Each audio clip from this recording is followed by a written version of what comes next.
I guess on paper would make more sense given what he was racking up sales on the East Coast. I mean, when Biggie left. One of the things about Biggie, I'm not one of these net riders. I think he was talented. He's great. Did you hate Biggie? Never one bit. See, one thing you gotta realize, me, follow my talent. I'm a businessman.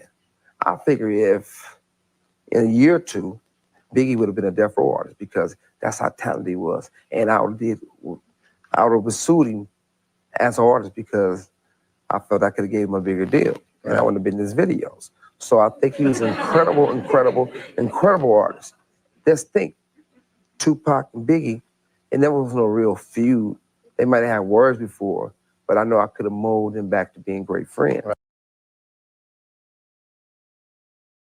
I'm Millie, a content creator, coach, and business owner. If I had to start my business from zero, I would have focused on building out my client experience with HoneyBook. HoneyBook is Tupac, when he passed away, I was so curious. I said, what happened to this guy? Who was behind it? You know, the whole thing with the fight, you know, he's at your fight. He's going to get to the fight. I think you guys were supposed to spend some time together. And then I interviewed Greg Kading. And if you know who Greg Kading is, Greg Kading, are you familiar with Greg Kading? No. Greg Kading, if you can pull up his Wikipedia, Greg Kading is the guy that... he's the guy that was doing the investigation on Tupac. Yeah, I remember this. Okay, so they had a little television show about this. Yes, you're right, absolutely. And he was known as the multi-law enforcement task force that investigated the murders of rap stars Tupac and Biggie. That's the Wikipedia story about him, right? So I said, so who was really behind this? So in the video, when I interview him, you know how somebody's trying to arrest him? Like if you've seen the movie American Gangster and they got these pictures, is this the guy at the top? Is this the guy? So I have 50 different pictures with magnets, and he's putting these things up on. If you go to the video, you'll see how I set it up. Put Greg Kading by David. And I said, who is really the guy behind it? He says, well, we first thought it was this. Then we first thought it was that. And we first thought it was this. And everything's going. Then at the end, the conclusion, after multiple conversations with him and different people, it came down to Biggie. And to me, there's so many right there. If you can just zoom in, that's the way we had it. So we're kind of going back and forth to see who was behind the guys that killed Biggie, Tupac, Easy. I'm a hip hop guy. I grew up to all this stuff with NWA. This is my, like, you know, Straight Outta Compton was a movie I watched God knows how many times because I listened to all of that stuff. I'm an LA kid. So why is it that so many people in music and Hollywood fear this guy, Diddy, as if he's untouchable? And even the Sugar Diddy, not Diddy, not Sugar. You said Biggie, but you meant. I'm sorry, I meant to say Diddy, not Biggie. Well, Diddy. if you punch in on the picture here, you see Diddy, you see Suge Knight, and then a lot of their cohorts down there, but Tupac and Biggie at the top, as you were, Pat. Yeah. So what is it? I mean, everybody's in there. So what is it with Diddy that so many? T.I. called him out. 50 Cent said one time on Charlamagne God's podcast, you know, Breakfast Club. He says one time Diddy said, hey, let me go buy you some clothes. Let me take you shopping. He's like, well, you want to take me shopping? What are you talking about? So T.I. called him out. 50 called him out. But some people are afraid. What do you know about? Because some people are talking about there's Diddy involvement with Jamie and something happened because he was calling him out for some of the parties he was putting up. Is there anything you have opinions on Diddy? Have you had any experiences with Diddy? No, just I knew him for a long time. Got it. And with you, he was chill. He was good. He was awesome guy. Yeah. I knew him before he was Diddy. And I knew him for a long time. When I first became champ, I knew him. I remember him. He used to have crepes when he used to have my after parties and stuff. Also when they were throwing parties. I remember This him. is when he was the CEO founder of Bad Boy. No, I don't think he was Bad Boy yet. No, he wasn't him. Damon Dash and all those guys. They weren't on yet. I was like the first street guy that really got on. You know, I'm talking about a guy doing crime in the streets that became a television guy, and everyone knew he was a celebrity, had fancy cars. I was the first. This is all in Brooklyn. I'm the first of our generation of that crew. You know, the street hustlers that really blew up like that. And you guys all knew each other. Yeah, it's the same era. Listen, this young lady that works for my company, and she started saying names to people I remember when I was 11, 12 years old. And it It baffles me that you think you got away from these people. You'll never see them again. You knew them when you were at the worst of your level or heard about them. And you're not the only one God had his hand on. These guys made them successful too. And just to know them and see them at this level of the game is just mind-boggling. I mean, it's really, you're almost like proud in a way when you see them, you know, what they experienced in life. And now they became respectable citizens. I guess it's how you're in a class of 82 or a class of 90, whatever. You're all coming up. You're kind of seeing who made it from your class. I guess that's how to see it when you're coming up from the streets. Yes. At the same era. Who else were the guys that during that time that made it big out of all of you? Listen, there were some rappers that people didn't know about that made it real big, and not just from rapping, but from writing. And it's just, listen, I come from Brownsville, Brooklyn, very competitive. You know, normally either you succeed, probably 60% of the people don't have their high school diploma. It might be more, but it's just a school. It's just a neighborhood for people that normally fail. It's just a failing. If you don't have sports, you're not a lawyer or whatever. You're not going to make it. You're not going to do well. You know, it's very competitive, very dog eat dog. People who are your friends at one time, next thing you know, they turned on you. Come over to the house, I need to do something for me, man. Or they go over your house and they kill you and rob your house for your drugs and stuff. These are people you lived in a sandbox with. When the drug game, Michael Francis is nodding over here because he knows this. When the drug game started in the early 80s, you know, when that started, the people that you were robbing with your friends with and everything, next thing you know, you got different gangs in your shoe. All these gangs, we all grew up together. Yeah. All the people in his gang, all the people in the gang over here, some of them are related, and now they're killing each other. It's bizarre in that way. That's why it's still like that. Shit don't change, don't nothing change. That's it. It's the same. We're all friends. We grew up together. We used to rob and steal together, go to shopping together with the robbing money, smoke our weed, drinking together when we were kids. And next thing you know, I went over to my house after I'm doing good in this boxing stuff. Wasn't champion, but almost. I was making money. So somebody gets shot. I go to the hospital to see him. And then somebody else got killed. So I go to the funeral to see him. But the guy that went to the hospital is the guy that killed my friend I'm going to the funeral for. Yeah, I'm sure you understand. I'm at my friend's. I'm crying that my friend is in the hospital. He's shot. And next thing you know, I'm going to my friend's funeral, but he shot my friend. Mm-hmm. It's crazy, right? It's really crazy, yeah. So if you like this clip and you want to watch another one, click right here. And if you want to watch the entire podcast, click right here. Crazy shit, crazy.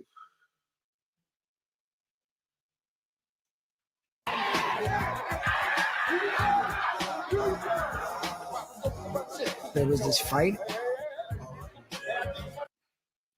Initiated the beef between Southside and the mob. Okay, so what did Puffy do as far as if it wasn't for him, none of this? Tupac said, la, la, la, ba, all you niggas die.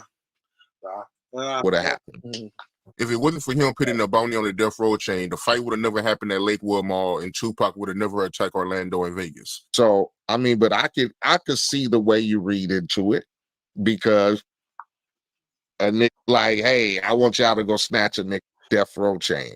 And that initiates the whole fallout. But you can't ask that. You ask that from Puffy today, he gonna tell you what? I ain't paid a nigga to do nothing. I ain't paid a nigga to go snatch a nigga chain. That's a damn lie. The men in this 1993 photo are widely considered to be two of the greatest rappers to have ever lived. The one on the left is 20-year-old up-and-coming rapper named Christopher George Wallace, a young street hustler who's starting to create a buzz in the hip-hop world for his unique style while seeking guidance from the man on the right. But I guarantee that I will spark the brain that will change the world. Tupac Amaru Shakur is a prominent name in the hip-hop community following the release of his successful debut album. Recent movie roles and a number of controversial run-ins with the law has helped to create an air of notoriety and love from the streets. Now, it's believed the man behind the camera is a 36-year-old movie director who is very well known for documenting iconic black stories. If you zoom out of the original image, you'll notice something else. Who's the guy in the corner?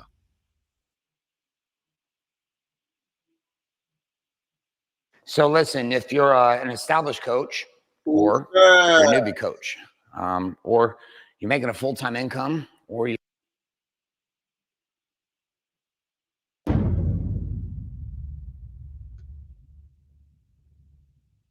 Who idea was it, man, for Biggie to go to LA so soon, knowing that Tupac got killed 6 months earlier? The award show season was up. We had to go out there to participate in that.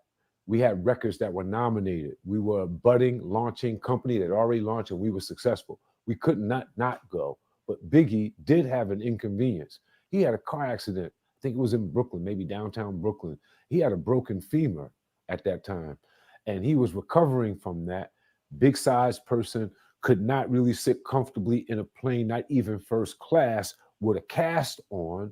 It was uncomfortable. He was talked into going to the LA portion of the trip so that he could be out there ahead of time. He was out in LA so there wouldn't be a big rush and bustle to get him there. So I think he was out there for a good week and a half ahead of time leading into the event.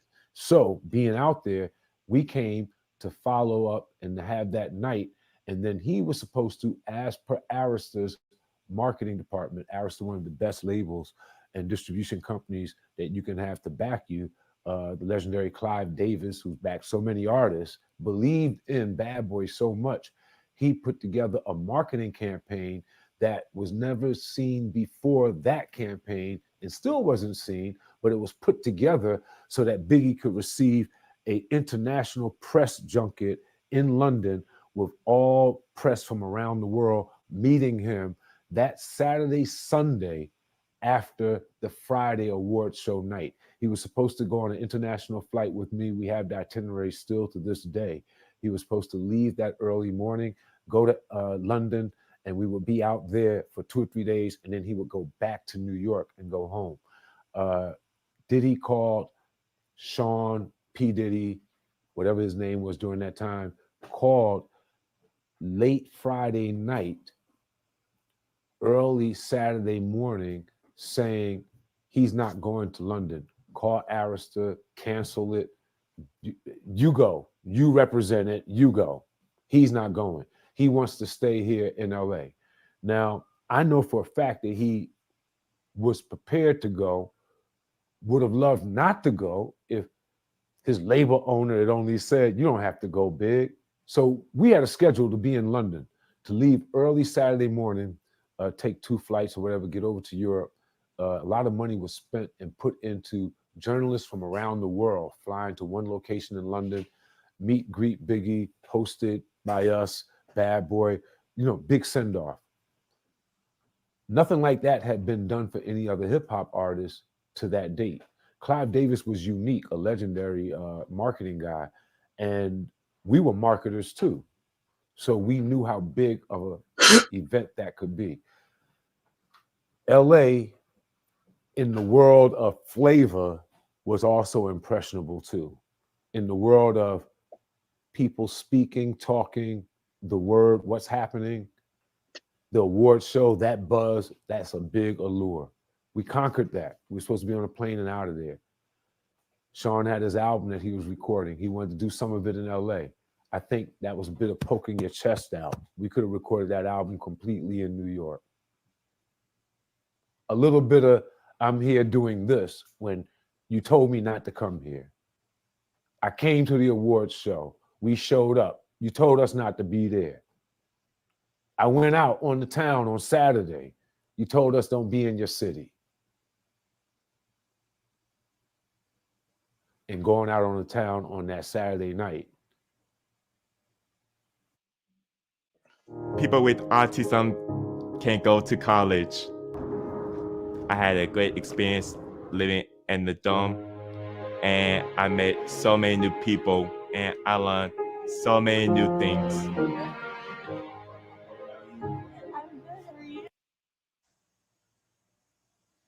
That's when we had reached the wall. Something that we probably should not have done. We might have overstepped our boundaries based on all the warnings, based on Puff's security, Gene Deal, who was there to secure Puff. All the other warnings that we got, that we needed more security, the snafu in the business world came in like this. You have a budget for everything that you do. The budget for Big in LA for the award show ended that Friday night, Saturday morning, when a new budget started to get him from LA to London, where he would be taken care of with security, his friends, and everyone that he wanted to be with him in the style that he was accustomed to handle the press junket. When that didn't happen, that budget was never opened. The budget for LA ended, and there was a great need for security that Saturday night, and he was out without that security. The BIFA. And we lost him. And in that decision, what it put us in, that decision put us in the worst situation that we could have ever been in. We lost our number one talent. We're on a West Coast where we're surrounded by enemies who told us not to be here. We really shouldn't have been there, but we were. Now we have to get out of there. At that time, I brought most of the company with me. I had a lot of interns, young people. I had to account for them with their parents. We had to get them home. That weekend, I think we had to get Sean out first. 1, 2, 3 steps in the trunk of a car, moving out the city limits to another airport on that flight out. I stayed until Sunday-ish or so, making sure all the interns, all the executives, every last one of the kids that was out there with us was back east. And then we had to make preparations for Big's family to know where he was at, for them to make preparations to bring him back home a week or so later. So that was the job. And then I slowly crept up out of LA and went back home and got ready to deal with the mourning and grieving and shutdown of our activity, the hold up of another hotel, hold up with Sean and his mother, the depression moments, depressive moments, and the recalculating, the rethinking, where did we go wrong, and all of that right then and there, as well as releasing a brand new album that we were already in the flux of releasing, Life After Death. I seen an interview that Puffy did with Fat Joe where he was talking about Biggie in his last moments in LA. And he told Fat Joe that he didn't want to go to LA. He actually wanted to go to London. But Biggie, he was the one that wanted to go to LA. And he was the one that was pushing to go to LA. That's not true. My name is Kirk Burrows. I ran Bad Boy Entertainment. I helped co-found it. I created the company with him. I raised from general manager to president. And at that time, I put all of those business plans together. And Biggie didn't want to go to LA, ended up going. What got him out there was a week ahead of time to ease him into the whole award show. He may not have wanted to go to London, but was talked into it.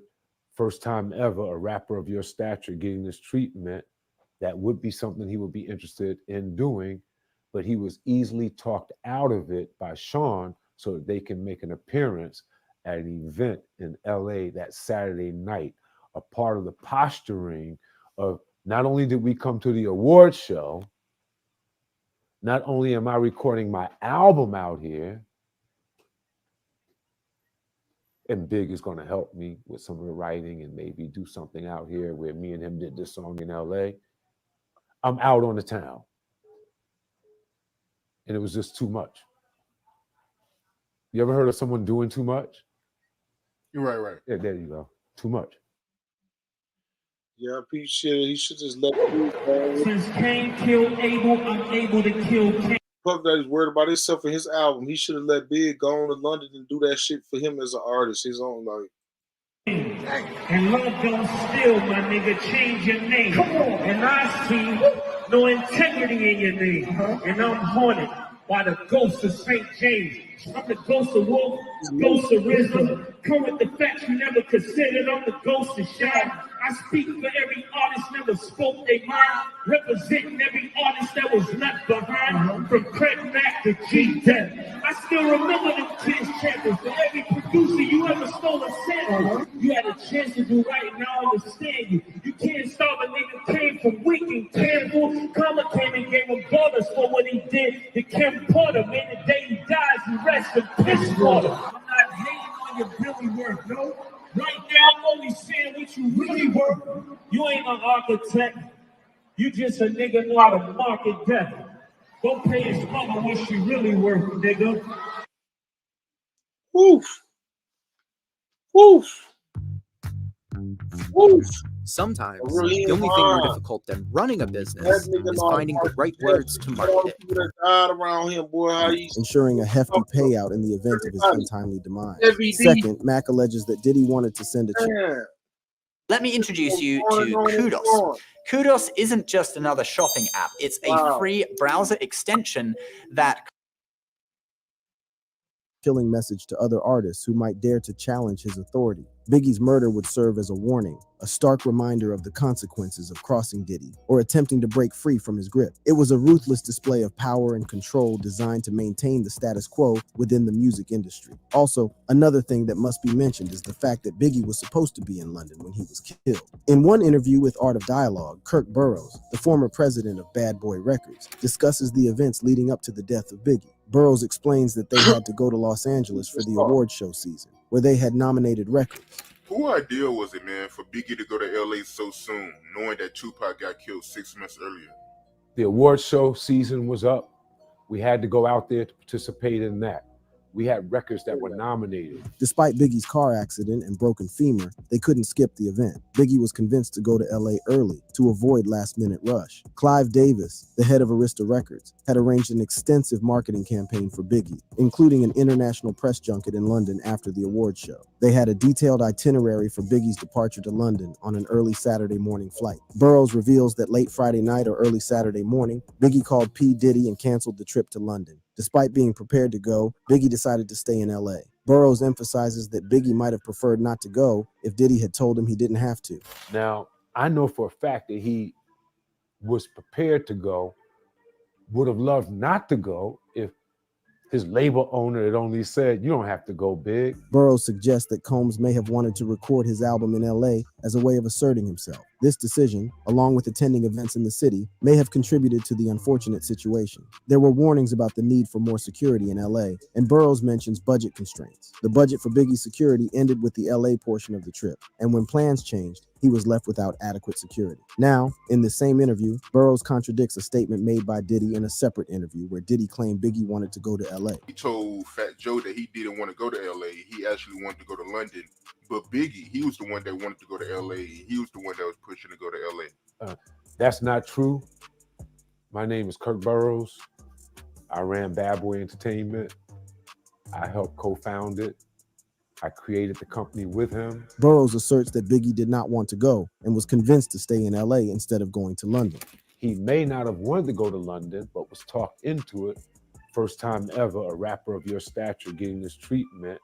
That would be something he would be interested in doing, but he was easily talked out of it by Sean so that they can make an appearance at an event in LA that Saturday night. Diddy convinced Biggie to come down to LA at a time where Biggie shouldn't be seen anywhere around the city. He also didn't provide good security for his top star. It just doesn't make sense, and Gene Deal echoed this sentiment. In this interview, Gene Deal expressed his perspective on the circumstances surrounding Biggie traveling to Los Angeles shortly after Tupac's death and the aftermath of the East Coast-West Coast hip-hop feud. Gene Deal begins by addressing the criticism that Biggie might have been asking for trouble by going to LA so soon after Tupac's killing. He dismisses the idea that it was appropriate for Biggie to be in LA at that time, stating that the majority of people would agree he had no business being there. You would get 100 people in the room, and out of the 100 people, probably 3 would say it was all right for Big to be in LA. 97% of those people would say he had no business in LA at that time. We all knew that. Deal questions why Diddy would rent studio time in LA for Biggie to finish his album when they had their own studio, Daddy's House in New York. Deal questions the decision to send Biggie to LA, suggesting it was a risky move given the recent violent incidents and tensions between East Coast and West Coast artists. Why would Puff rent studio time Come on, man. Look, you got to look at what people do, man. You know Pac just got killed. It ain't no kind of business Big was doing. Big couldn't even walk. He couldn't run.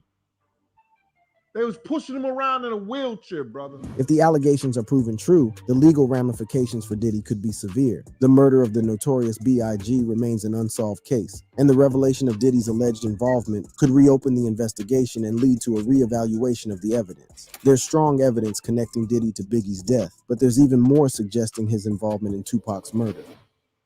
Did he order Pac's hit too? Keefy D, the $1 million question. On all four of those occasions, there's San Diego, Anaheim, Irvine, and Vegas. Which ones do you actually talk to Puffy at? Every one. Every one of them. Which of those four is it when you talk to him about murdering Tupac? It was really about both of them. According to Keefy D's interview with the FBI, he alleges that he was approached by none other than Diddy, who offered him a staggering $1 million to assassinate Tupac Shakur and Suge. What did you actually hear? What was the words? The best you can remember what he says. He said it was anything to do with it, you know? Give you anything for these guys' head? Yeah, saying it in front of all the people, I can't believe it. You know what I'm saying? In Anaheim? Yeah. All room full of shrimp. Keefy D admits that he initially hesitated when presented with the offer, but ultimately agreed to carry out the hit. What makes Keefy D's confession even more chilling is the mention of multiple witnesses to the contract between him and Diddy. This suggests that there may be others who know the plot to kill Tupac. The existence of these witnesses adds credibility to Keefy D's claims and further deepens the mystery surrounding Tupac's murder. Who are these witnesses, and why have they remained silent all these years? Furthermore, Keefy D implies that Tupac confronted another person involved in the plot. This person is most likely Keefy D's nephew, Orlando Anderson. This revelation paints a picture of a complex web of individuals and motives surrounding Tupac's death. It raises questions about who else may have been involved and what their motivations were. Keefy D seems to suggest that Diddy's offer and confrontation with Orlando is the catalyst for Tupac's murder. The video progresses. Keefy D drops another bombshell by revealing that Andre Harrell, another influential figure in the music industry, was present when the hit was ordered. So it's Harrell, you, Puffy, Zip, and a bunch of Southsiders. And what Puffy makes kind of an announcement? Yeah.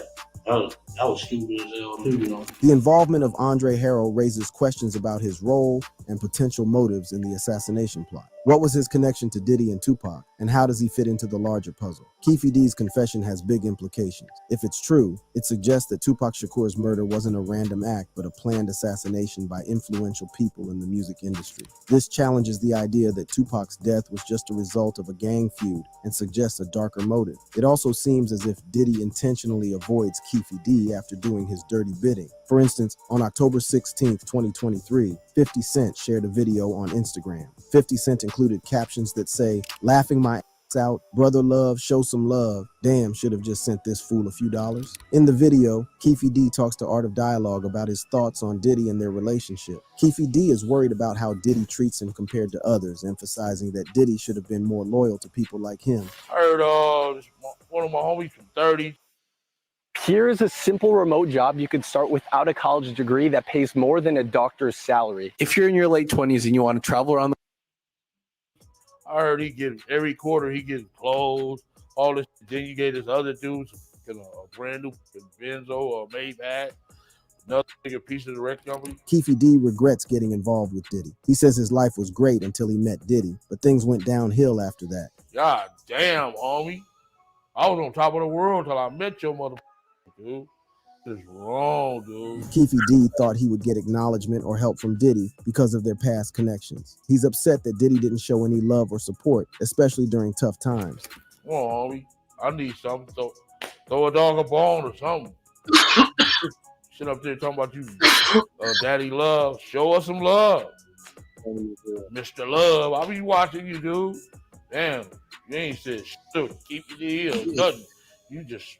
You walk around me like I'm on the grass or something. God damn, dog. Keefy D talks about Diddy changing his name to Brother Love and implies it's ironic considering their past interactions. Throw my kids something. Throw somebody kids something. God damn. Daddy Love. You ain't no love. That ain't love at all, nigga. That's some bullshit. That ain't cool, dude. The person interviewing wants to know why it appears that Keefy's life was better he before lied. getting involved with Diddy, and is asking for more information on this subject. He's not lying. Man, yeah, I was getting 300 kilos a month, man. Balling, man. Oh, didn't nobody know about me. I was smooth, dude. She was laid out smooth, man. I'll bet your mother all the heat and thunder coming around with your motherfucker, man. In the past, 50 Cent criticized Diddy for profiting from Biggie's legacy. In 2010, he launched a Twitter campaign called RIP Big, expressing his belief that Diddy was making money by using Biggie's name. 50 Cent argued that Diddy should stop using Biggie's name as a way to gain popularity, and questioned when Diddy last genuinely honored his late friend instead of focusing on his financial gains. Many people supported 50 Cent's petition. On Monday, October 9th, 50 Cent posted on Instagram, suggesting that Diddy should be prepared with a lawyer because he might be connected to Tupac's death. He said, "Damn, so Pac got lined by Brother Love. LOL, time to lawyer up. Might get sticky." This post came 2 weeks after officials charged Dwayne Keefy D Davis with homicide in connection to Tupac's death. Can he catch a break? Outside of Biggie and Tupac, some videos making the rounds are not doing Diddy any favors. It has to do with his former associates from Uptown Records. Uptown Records is synonymous with talent and success, but it had a modest beginning with leaders like Andre Harrell, Al B. Sure, Heavy D, Puffy, and Kim Porter. They aimed to conquer the music industry, and they succeeded. However, in the last decade, tragedy struck as each member faced untimely deaths. The first loss was Andre Harrell, the visionary founder, who passed away at 59 due to a fatal heart attack. The founder of Uptown Records passed. Andre Harrell died late Thursday at his home in California. Harrell reportedly died from heart failure. He was only 59 years old. After Andre Harrell passed away, another Uptown Records founder, Heavy D, also died from a heart attack. People were surprised by the similarities in their deaths and started wondering if something was wrong. Then Kim Porter, Andre's assistant, and Diddy's ex also died under suspicious circumstances, leading to speculation, including rumors of poisoning. Later, only Al and Diddy were left. In 2022, it was disclosed that Al faced serious health issues, went into a coma, had a liver transplant, and is now recovering. However, Jaguar Wright seems to be connecting the dots. Uptown Records started with 5 people. Andre Harrell, Al B. Sure, Heavy D, and Puffy and Kim was the longest working employee. She was there from the very beginning. She was Andre's personal assistant. Kim is dead. Heavy D is dead. Andre Harrell is dead. The only 2 left are Puffy and Al almost died. Isn't that interesting? You want to know what they all had in common, though? The survivors in the late Uptown Records. They were all writing tell-all books. Has Puffy ever been in a coma? Has anything happened to him? He must be the luckiest motherfucker, because it seems like every... Like if I'll be sure would have died, guess what they would have said? It was a heart attack. They wouldn't did everything they're doing right now. They would have just labeled it a heart attack. Everybody that worked at Uptown Records from the very beginning are gone. Just him. Apart from the controversies and legal issues, Diddy is facing additional problems. Some of his past actions and behaviors might now pose a serious threat to his business empire. In a recent lawsuit, Cassie Ventura has come forward with a series of horrifying allegations against Diddy, detailing a relationship marred by abuse, coercion, and violence. The woman who was his girlfriend for years says she was actually a victim of sex trafficking, plied with drugs, and forced to have sex with multiple men. According to the lawsuit, Ventura claims that Diddy used his position of power to manipulate and control her. She alleges that he coerced her into taking drugs, forcing her to engage in sexual encounters with male prostitutes against her will. The level of control he exerted over her was suffocating, leaving her feeling trapped and helpless. But the allegations don't stop there. Ventura also accuses Diddy of physical abuse, claiming that he repeatedly hit her during their relationship. The lawsuit paints a picture of a tumultuous and volatile partnership where violence became a disturbing norm. The scars, both physical and emotional, run deep. Perhaps the most shocking allegation of all is the claim that in 2019, Diddy forced his way into Ventura's home and raped her. The lawsuit describes a harrowing incident where she was violated by the very person she once trusted and loved. The trauma inflicted upon her is immeasurable, leaving her shattered and seeking justice. But Ventura's story is not the only one that has emerged. 4 women are suing hip-hop mogul Sean Diddy Combs over sexual assault allegations dating back to the early 90s. Other high-profile relationships that Diddy has had, including those with Jennifer Lopez and Cameron Diaz, have also been mentioned in the lawsuit. While no specific allegations have been made against these women, their inclusion in the legal documents raises eyebrows and adds another layer of intrigue to the unfolding drama. The web of allegations surrounding Diddy continues to grow as another woman steps forward with shocking claims of her own. Joy Dickerson Neal has filed a lawsuit against the music mogul, accusing him of unspeakable acts that have left her scarred for life. Her allegations paint a picture of a man consumed by power and a complete disregard for the well-being of others. According to the lawsuit, Dickerson Neal alleges that in 1991, Diddy drugged and raped her, committing an act of unspeakable violence that would forever change her life. But the horror doesn't end there. She claims that Diddy went even further, videotaping the assault and distributing the tape to others in the music industry. This vile act not only violated her physically, but also caused severe harm to her emotional well-being. The lawsuit alleges that the distribution of the tape had a devastating impact on Dickerson Neal's life, leading to a loss of trust, self-esteem, and a constant fear of being exposed. The trauma she endured has left deep scars that may never fully heal. Diddy, however, vehemently denies these allegations and dismisses them as nothing more than a money grab. He maintains his innocence, claiming that Dickerson Neal's accusations are baseless and without merit. The battle lines have been drawn, and the truth hangs in the balance. As the lawsuit unfolds, the world watches with a mix of horror and fascination. Will justice be served for Dickerson Neal? Will the truth prevail? These questions linger in the air as the legal battle continues to unfold. But Cassie and Dickerson Neal's allegations are not the only ones that have rocked Diddy's world. Liza Gardner has also come forward with her own lawsuit, accusing Diddy and R&B singer Aaron Hall of sexual assault. Gardner claims that she and her friend were subjected to unwanted advances and inappropriate behavior by Diddy and Hall at an event. They were then invited to Hall's apartment for an after-party, where the alleged assault took place. The lawsuit alleges that Diddy and Hall... We're anesthesiologists, surgeons, emergency medicine physicians, pain management specialists. We're the largest provider of doctors into first-tier U.S.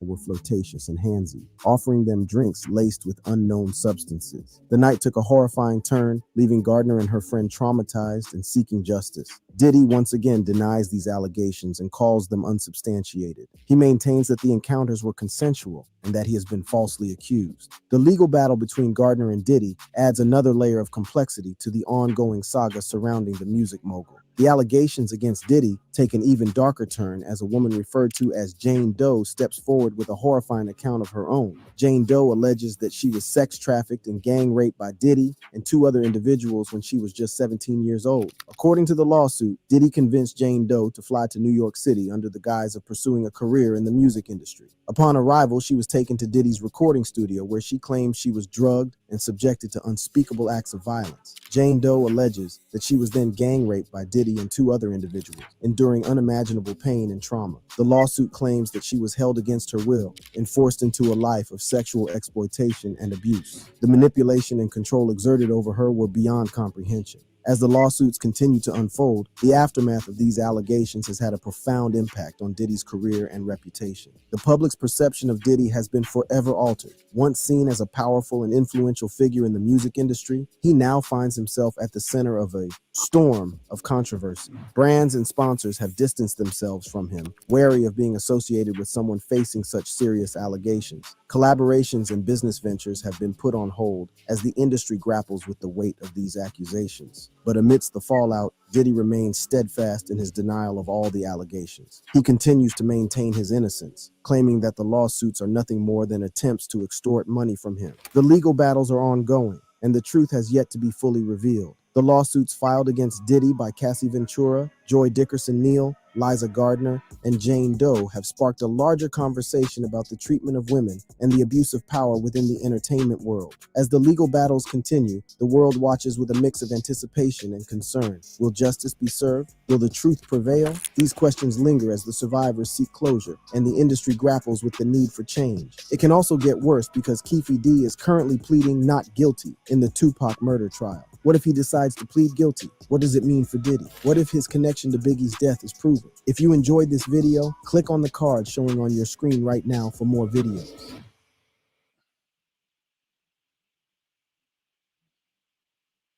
Christopher was not only a musician, an artist.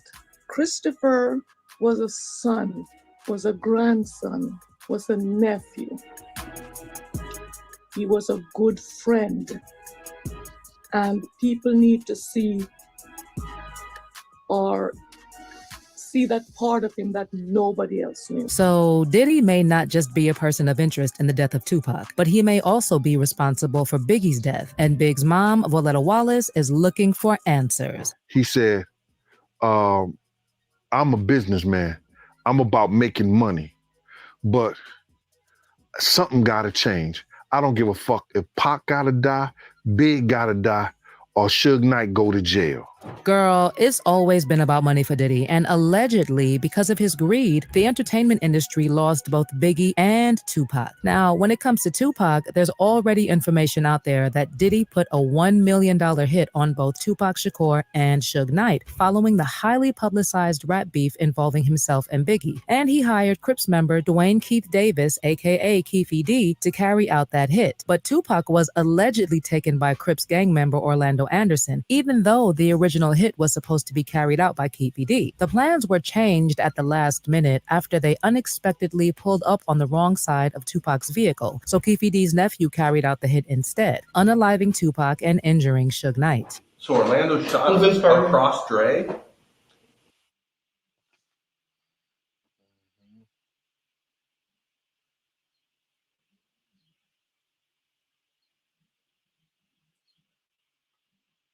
He leaned over on the window. We rolled down the window, popped. Who was it? They was drove on my side. I was popped them. You know what I'm saying? But they was on the other side. Right. But one of the reasons why Diddy was not arrested while Keefy D was, is because the person who was allegedly given the money to give to Keefy D was Eric Von Zip. And because he never delivered the money and he died, there's nothing substantial linking Diddy to the death of Tupac. Even the person who allegedly pulled the trigger, Baby Lane, is also dead. But there have been enough receipts linking Diddy to whatever happened that night. And there are many receipts that also point to Diddy having something to do with the death of Biggie. And reportedly, Biggie's family members, including his mom, believe that to be true. As you may have heard, Diddy has been giving publishing rights back to his former artists, and that includes Biggie, who signed to Diddy's label Bad Boy Entertainment upon its launch in 1993 and dropped his debut album Ready to Die in 1994. And yeah, he gave artists, he knew he was about to get sued and all stuff about to come out. He started giving everybody their masters back for them to sign those agreements so they won't say nothing about them. And soon after the release, Biggie was unalived. And ever since then, Diddy has been cashing in on Biggie's music. And it's only now that he has given back the publishing rights to Biggie's family. You don't have to make changes in the world, but if you have a chance to do the right thing, why wouldn't you do the right thing? You know what I'm saying? And that's a world that I want to live in. And so, you know what I'm saying? I want to be that change that I want. It's really about just me evolving and wanting to do, you know what I'm saying, what I feel is like the right thing that we should all do. We should all look. Apparently, this is Diddy's way of apologizing. But like several people have been saying, including his former artists, those publishing rights are worth nothing. Like, just listen to what Aubrey O'Day said about Diddy giving them back their publishing rights. Diddy is just literally known as the guy that doesn't pay his artists. And it's funny, and then you move on and you like something that he did on TikTok because he's funny. But for people that worked for 6 years of their life and entered an industry where somebody made what, $48 million? And we didn't even see a penny of that. And we were in thongs and 5-inch heels for years of our lives on stage. And not any of it did we see. Well, the case is just the same for Biggie. And as you are all well aware, Diddy made even more money from Biggie after his death than when he was alive. But the publishing rights he's talking about that he has given back to the family are apparently worth nothing. Allegedly, Biggie's mom, Voletta Wallace, who has been asking Diddy to release the rights for years, is not happy about it. And the family now sees that Diddy only wanted to get money from Biggie's music, especially after his death. Remember, Voletta previously revealed how little money Biggie received when he signed on with Diddy's label. She wrote about it in her 2005 book, Biggie, Voletta Wallace Remembers Her Son, Christopher. And based on what she wrote, she clearly didn't trust that Diddy had her son's best interests at heart. She wrote, "The truth is, Christopher accepted the illusion of a friend and mentor for about $25,000. That's the amount Puffy lured my son with. That was a lot of money for Christopher back then as a 19-year-old. He had never seen that much at one time time in his life. It was enough money to make my son believe that Puffy was ready to do anything for him. It was enough to buy a blind love and loyalty. Reportedly, Biggie's mother still believes that Diddy may have been involved in the death of her son, and it had everything to do with money. I mean, several other people have also said that Diddy wanted Biggie out of the way because Biggie had plans to sign to another label because he realized that Diddy was just using him. There's even an ex-bodyguard named Uncle Ron who previously claimed that Diddy offered him money to take out Biggie. I was offered $30,000 to perform a hit on Biggie Smalls. March 1st of 1997, I was approached by Diddy to perform a hit on one of his artists. And he don't even look like he lying. Finding out that he wanted all the rights to all his catalogs. Now, I don't know if this Uncle Ron guy is speaking the truth or not, or if he's only out here to get a paycheck or whatever. But here's the thing. He's not the only person who has said that Diddy wanted Biggie out because Biggie wanted to leave his label. Gene Deal also claimed that Biggie planned to leave Bad Boy Records behind for a better deal elsewhere worth more than $60 million. So he showed me, I said, you about to get that money? He said, yeah, look at this. It had Charlie Baltimore, Cameron, Little C's, Little Kim, Junior Mafia, Tracy, I don't know, Tracy Murray, Tracy Lee, and the Commission. And I think the contract was for so many years for like 62 million. It comes out to like $62 million. In fact, Gene Deal also confirmed that whatever happened to Biggie was definitely an inside job. It was somebody in our crew that wanted them to know that Big was in that vehicle. And let's not forget other people who have said that Diddy only took advantage of Biggie, like DMX. Pop signed them. And it was a blessing and a curse because they were sure they were happy about getting signed first, and they were on the Benjamins and shit was going. But then he made him jiggy and put him in suits and made them write lyrics for him and took all that publishing. And Mace also released a song titled Oracle 2, Standing on Bodies, which includes shots at Diddy about how he may have been involved in Biggie's passing. He was like, representing every artist that was left behind, from Craig Mack to G-Dep. I still remember them kids trampled. For every producer you ever stole their sample. With those lyrics, Mesa was referencing the infamous 1991 City College incident, where 9 people were trampled at a celebrity basketball game promoted by Diddy. But he didn't stop there. He went on to rap about Diddy using the death of Biggie Smalls as a marketing ploy and for not properly compensating Biggie's mother. And then there is 50 Cent, who has said multiple times that Diddy was involved in the deaths of both Biggie and Tupac. For instance, in the song Hip Hop, 50 Cent raps, "Who shot Biggie Smalls? If we don't get him, they're gonna kill us all. Man, Puffy know who hit that man. He scared them boys from the west side gonna break him off." So all these people can't just be imagining that Diddy had something to do with everything that happened. In addition, there were also rumors that Big gave Diddy a lot of good ideas about what to do with the artist on Bad Boy, both with their image and sound-wise. Like he would mention it casually and Diddy wouldn't say much, and next thing he knew, Diddy had the artist doing exactly what Big suggested, and Big never got a dime or any credit for the ideas he mentioned to Diddy. And it's because of things like that that Big knew that he needed to leave Bad Boy. Well, he died before he could leave the label, and just like with Tupac, the receipts have Diddy written all over them. As for what Diddy himself said about the death of Biggie, he admitted on the Wendy Williams show that he sort of felt responsible for Biggie's death. I think I always feel some sort of, responsibility because I'm in this thing with him. You know what I'm saying? Mm-hmm. He's my artist, and he was supposed to go to London that night, and I let him talk me into not going to London and staying in LA, and that that's something that really bothered me throughout my life. Is sometimes you have to really go with that decision in your gut, and in my gut I was like, you need to get on the plane, but sometimes when you don't listen to your gut, and this is God's world, it's his plan Yeah. But you know, honestly, like, you know, that's one of the things I regret, not making sure that he went to London. Okay, but did he say that because he felt guilty or because he was actually responsible for Biggie's death? Because if the receipts are anything to go by, Diddy's link to both Tupac and Biggie's deaths is pretty loud. But do you believe that to be true? Was Diddy really responsible for the deaths of Tupac and Biggie? And is he really trying to buy forgiveness by giving Biggie's publishing rights to his family? Let me know your thoughts in the comments section below. And don't forget to check out this next video.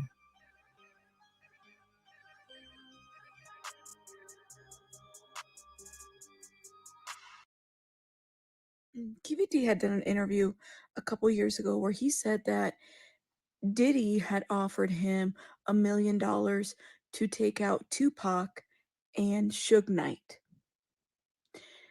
Do you guys think that this is all somehow going to be connected to Diddy at the end of the day? Let me know your thoughts in the comments. I'm curious to know. It's 2020, y'all. Yeah.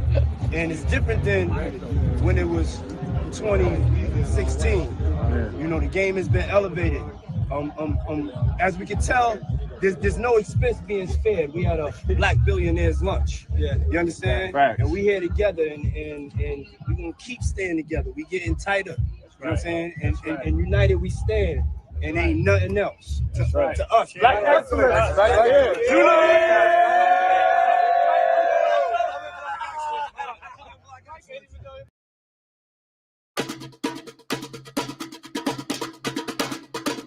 With millions of content creators across the globe, how do you find the right storytellers for your brand? Puffy, right? His baby mom, Kim Porter, right? She got a whole lot of Tupac-related posts on her IG. She's right next to Puffy, and she's wearing a Tupac shirt. Did Tupac and Kim Porter know each other? And maybe Kim liked him, Pac, more than he liked Puff, but she couldn't have Pac. A shocked and devastated Diddy spotted at the home where his ex suddenly and mysteriously died. Her good friend Kimora Lee Simmons appearing inconsolable at the house. 47-year-old Porter's body found after a desperate call to 911. So, you know how Diddy is being dragged for allegedly putting out a hit on Tupac? Well, it looks like the internet now also wants Puffy to answer for the death of his ex-girlfriend and mother of his children, Kim Porter. And this is because new evidence recently emerged, seemingly confirming that Kim knew something about Diddy's alleged involvement in the deaths of both Tupac and Biggie Smalls. So Kim died suddenly in 2018 at the age of 47, and according to the official report, her death was the result of complications from pneumonia. But several industry insiders have suggested that Diddy had Kim poisoned because she was allegedly planning to expose him in a tell-all book. Kim died from pneumonia, but there's the first coroner's report that said that she died.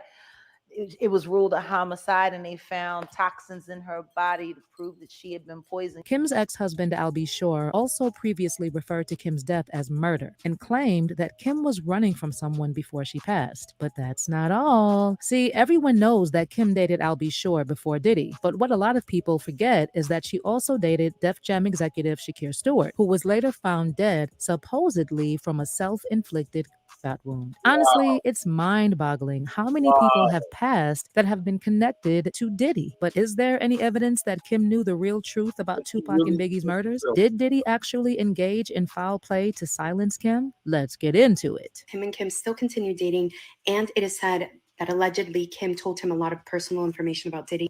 Nobody knows what that information was, but allegedly it was about Diddy's involvement in certain things and additional intimate information about Diddy. So in case you missed it, Diddy's got a new album out, and one of the songs is titled Kim Porter, in honor of his late longtime partner. In a recent interview, Diddy claimed Kim still inspires him, and he said he wanted to dedicate the song to her so that she could visit him in his dreams. And we started writing a song, and I was I feel like so many people I that really want died. to make sure she gets the message. And I called John Legend. I was like, John, I need you to sing to the heavens above. And that's how we He got did. Kim Porter. Yeah.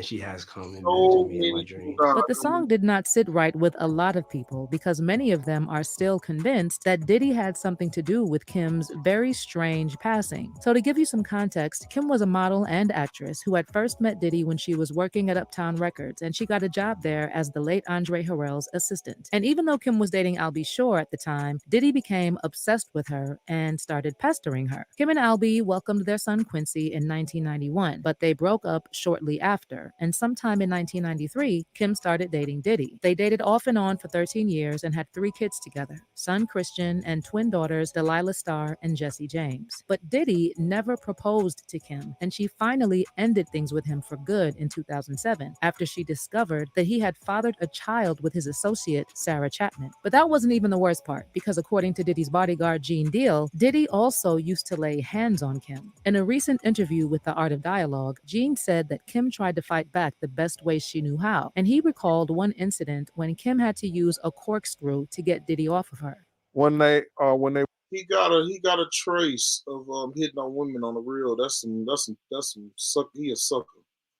On the real, he always beating up women all the time. That's sucker shit. were at home at Kim's house on 110th Street, he wanted to, put his hands on her in the wrong way. And Kim took one of those corkscrews and ripped his wrist up and hit an artery. And when she did that, he had to rush over to St. Luke's Hospital. I met him over there to the hospital. It was me, him, and Kim in the hospital when he was bleeding like crazy. And she wasn't taking that. She wasn't going to take that ass whooping, and she got him off of him the best way she could. According to Gene, Diddy was also extremely controlling and had his goons follow Kim around to stop her from talking to other men. Meanwhile, he was out there cheating on her the whole time. Over the span of 13 years, Kim broke up and made up with Diddy several times. And during one of their breakups, she started dating Shakir Stewart, a record executive at Def Jam. Diddy allegedly hit the roof when he found out about Kim and Shakir's relationship, and he ended up confronting Kim about this. They got into a heated fight and Kim suffered a broken nose, allegedly. Most of the reports about this incident have been buried, but I managed to find one article published in 2005 that referenced the altercation, saying that Kim was left with a broken nose after the couple argued on Combs' yacht in Saint-Tropez. The article states that Combs flew in a specialist plastic surgeon from Geneva after the accident, and that Porter has since claimed that she hurt her face after she banged her nose on a table. But it gets even more disturbing from there, because Kim reportedly continued to see Shakir despite Diddy confronting her. So Diddy allegedly started threatening Shakir. And then on November 1st, 2008, Shakir was found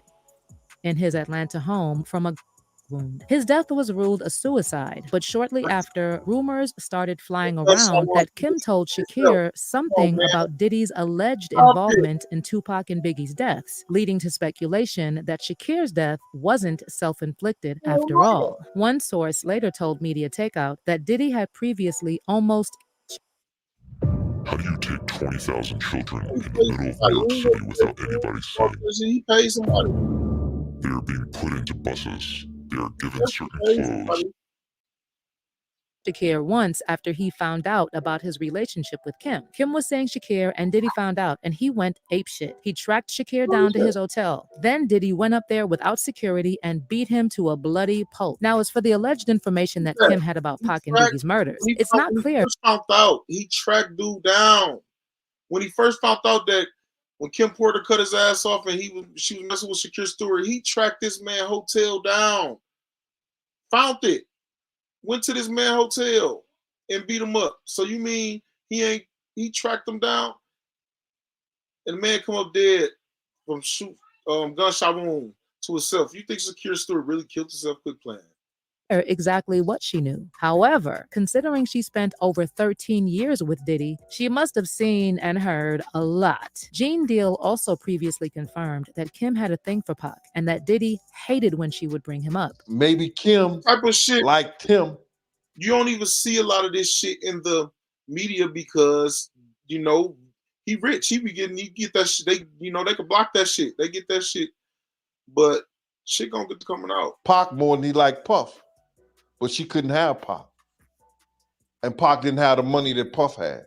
There's also been a lot of speculation that Kim was trying to tell us something about Pac's death because she had a lot of Pac-related posts on her Instagram prior to her death. Also, back in 2015, Kim attended the LA Film Festival with Diddy and their kids, and she wore a Tupac shirt. I don't know, y'all, but the fact that Kim chose to wear this and pose next to Diddy on that day that she chose to wear that, guess what? You know how women is. He probably beat her up that week. You know how it should be. He probably had a fight with her or something.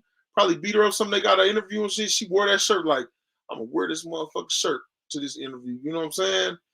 On the real. on the red carpet, I think she knew what she was doing. But sadly, Kim's life came to a sudden end on November 15th, 2018, and the coroner's report later attributed her death to complications from pneummonia, stating that the manner of death. Oh, Cassie. You know what I'm saying? Cassie know about this shit. Look how Lil Rod come out and said P. Diddy threatened him with, I shot the lady at the club that night, not Shine. You know, like I shoot shit. You know what I'm saying? So imagine, just like I said, he ain't gonna tell Lil Rod all that shit, but you know how niggas be, they lay down with their wife, their girlfriend, or whatever. He got 3 kids by her. He told her. Was natural. While it is true that Kim was sick in the weeks leading up to her death, coroner's report stated that Kim was taking antibiotics, and by November 14th, she no longer had a fever and was feeling fine. It didn't take long before fans started saying there was something suspicious about Kim's death, and then Al B. Sure publicly called her death a murder. In July 2020, Al shared a since-deleted photo of himself crying and wrote, "I just found this footage from the morning I learned of Kim Porter's murder and how it ripped the soul from my physical body." He then added, "I do know very clearly." Now look, this is before he put this out, before he went in a coma. Check it out. Check it out. That Kimberly didn't just check out all of a sudden over pneumonia. Albie also added the hashtag, "Don't let the love songs fool you," seemingly insinuating that Diddy had something to do with it. And then in November 2021, Albie posted a throwback photo of him, Kim, Quincy, and Quincy's then girlfriend, Ryan Destiny, claiming in the caption that Kim told him she was running, and he said, "Call the FBI." He also added a comment, "You would never believe what she went through." But get this, just months after he posted this, Albie suddenly developed multiple organ failure. What? Check. And spent 2 months in a coma. Luckily, he made it, but he later said that doctors didn't believe he'd make it through with everything going on simultaneously. And while Albie never explained what caused his sudden medical emergency, Jaguar Wright later speculated that Diddy had him poisoned, just like he allegedly did to Kim. What? What? Did everybody from his whole label, check him out. He Motown Records, Motown. Diddy the only one left. Everybody did. Kim Porter, Heavy D, Andre Harrell. Pay attention. The only 2 left. Pay attention. Are Puffy and Al almost died. Almost died. Isn't that interesting? That is interesting. What I'm about to say. When you got a record label with somebody, right? Check it out. When y'all got a record label, when they die, guess what they got? Insurance. When your artist die, insurance. Heart attack. Andre Harrell, heart attack. Everybody got Kim died from pneumonia, but there's the first coroner's report that said that she died.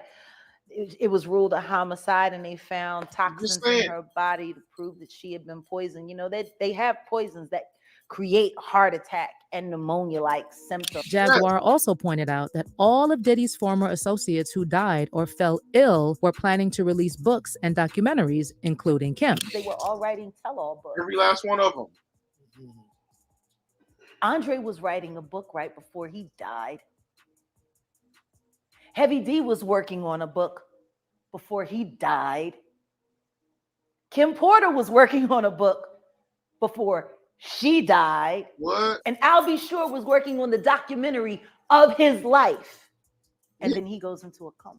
So now that Keefy D has been arrested for Pac's murder and Diddy's name is trending, fans are calling for Kim's case to be reopened. One fan tweeted, "Diddy was present when Tupac was shot the first time. Diddy was associated with the now charged murderer of Tupac." So Ain't this a coincidence, y'all? Look how the universe, look how the universe works.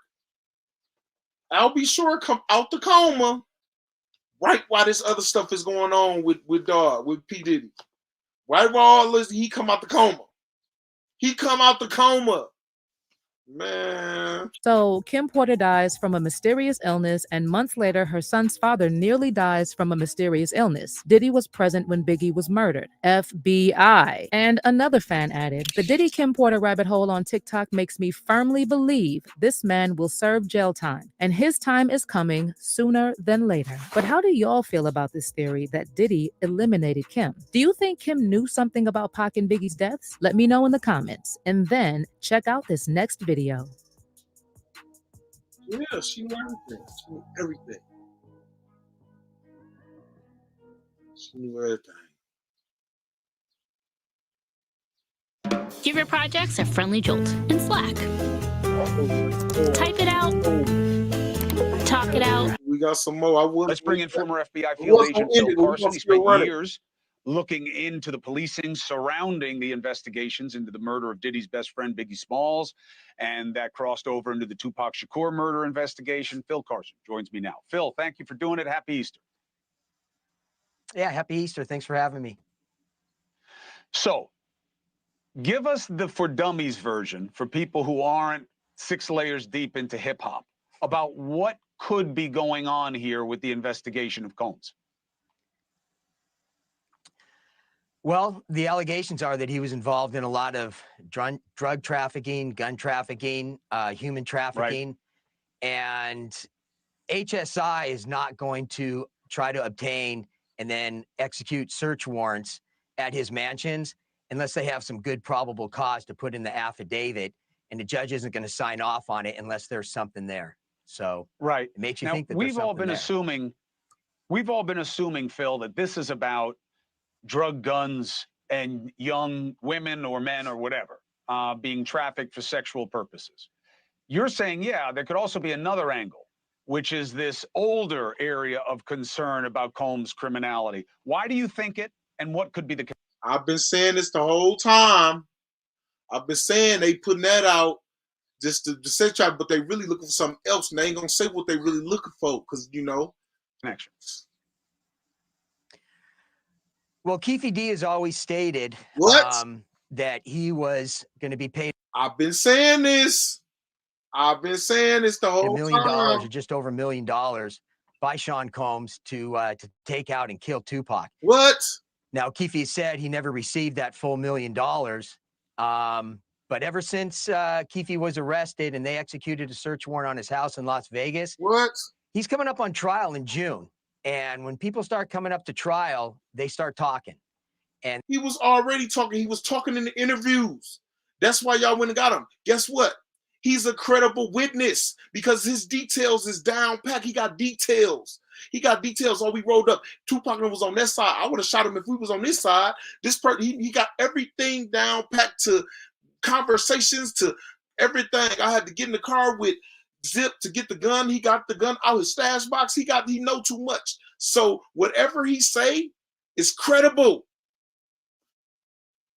It's credible. And can't beat that. And they start saying things that they normally would take to the grave. So who's to say what he might be providing in regards to information regarding? He was already gonna tell everything. You know why? Guess why too? He said he didn't get paid. He said he didn't get paid. When he was trying to get paid, Puff Daddy was telling him to stay away from him. And you got the feds on me, and we shouldn't be seen together and this and that. He never got paid. He was saying in his interviews. So of course he gonna tell everything. He told it. He been told. Sean. Well, one thing you and I agree in, the idea of somebody taking anything to the grave, those days are long over. This is a talker's business, especially the hip-hop world. When these guys get jammed up, they tell a story 9 times out of 10. So that's why Suge Knight is in prison. The idea that he turned himself in, as anybody can just Google and see, he had lots of guys flip on him, and that's why he is where he is. Now, why do we believe that this guy Keefy D knows anything about Combs' involvement in Tupac and that would be compelling to the feds? Well, Keefy D is considered an OG from LA, Huh? so an original gangster. I mean, he's from way back in the day. He rubbed shoulders with Bad a lot guy. of important people, a lot of bad guys. Was involved in a lot of bad stuff himself. He credible. knows a lot of information. It's credible. So you really got your people are trying to weigh because we don't know what this what the evidence is directly revolving Keefy in his case, and potentially him providing information that can carry over into the Diddy case. So when these HSI agents, I mean, there's a high bar in terms of executing a search warrant on a huge public figure like Sean Combs. They're going to make sure that they have all their T's crossed and I's dotted because they. That's why it'd be bad for them if they mention they ran in there for this type of shit about Tupac. You know what I'm saying? They're going to look for this shit on the low and bring it out. They gonna put in the media, oh, we going in there for sex trafficking, this and that, but they really looking for shit that's connected to people that got killed. Receipts, text messages, money transfers. They know the national or international media. Dates, because they know Keefy D telling the truth. So they're going to look at shit, you know what I'm saying? They're going to go all attention that this is going to get, and they don't want to look like idiots. So there's got to be something there, obviously, that they were expecting to find in Diddy's house. Yeah, I'm telling you. Do you think that Sean Combs had something to do with the murder of Tupac Shakur or the earlier shooting of Tupac Shakur? I've been saying it the whole time. I would venture on the side of no, but at the same time, we're going to see a lot of that evidence play out. I mean, nothing happened for what, 27 years? In the streets, the feds don't come till they let people get money. But guess what? Once you start violence and shooting people and guns and people dying and stuff like that, they come for your ass. Look, I didn't watch so many. I didn't seek it all my life. So you can look at any old gangster movie, any of that, about people that was getting money and have money in the street. The police only come and get them when people start getting killed in violence. And suddenly something new came up, and we just can't put our finger on it. Nobody knows because everything's under seal regarding why they finally arrested Keefy D. So something new, evidence-wise, had to come out within the last year in order for them to obtain that search warrant and ultimately arrest Keefy. And like I said, he's going to trial here in the next few months. Yep. And all that's going to come out then. Yep. Or it's already come out because they're busting on Combs right now. So obviously, if he had anything to offer them, they must be somehow aware of it. Otherwise, logically, it doesn't make sense. But Phil Carson, I appreciate very much as we're trying to figure out why this is happening. This is good grist for the mill. Thank you. And they happy gotta Easter. find the shit. All right. They gotta find something, but they likewise happy Easter. All right. Hey, thank you for watching. Please go to newsnationnow.com, newsnationnow.com, and you can find News Nation on your. They found one fucking thing. It's over for his ass.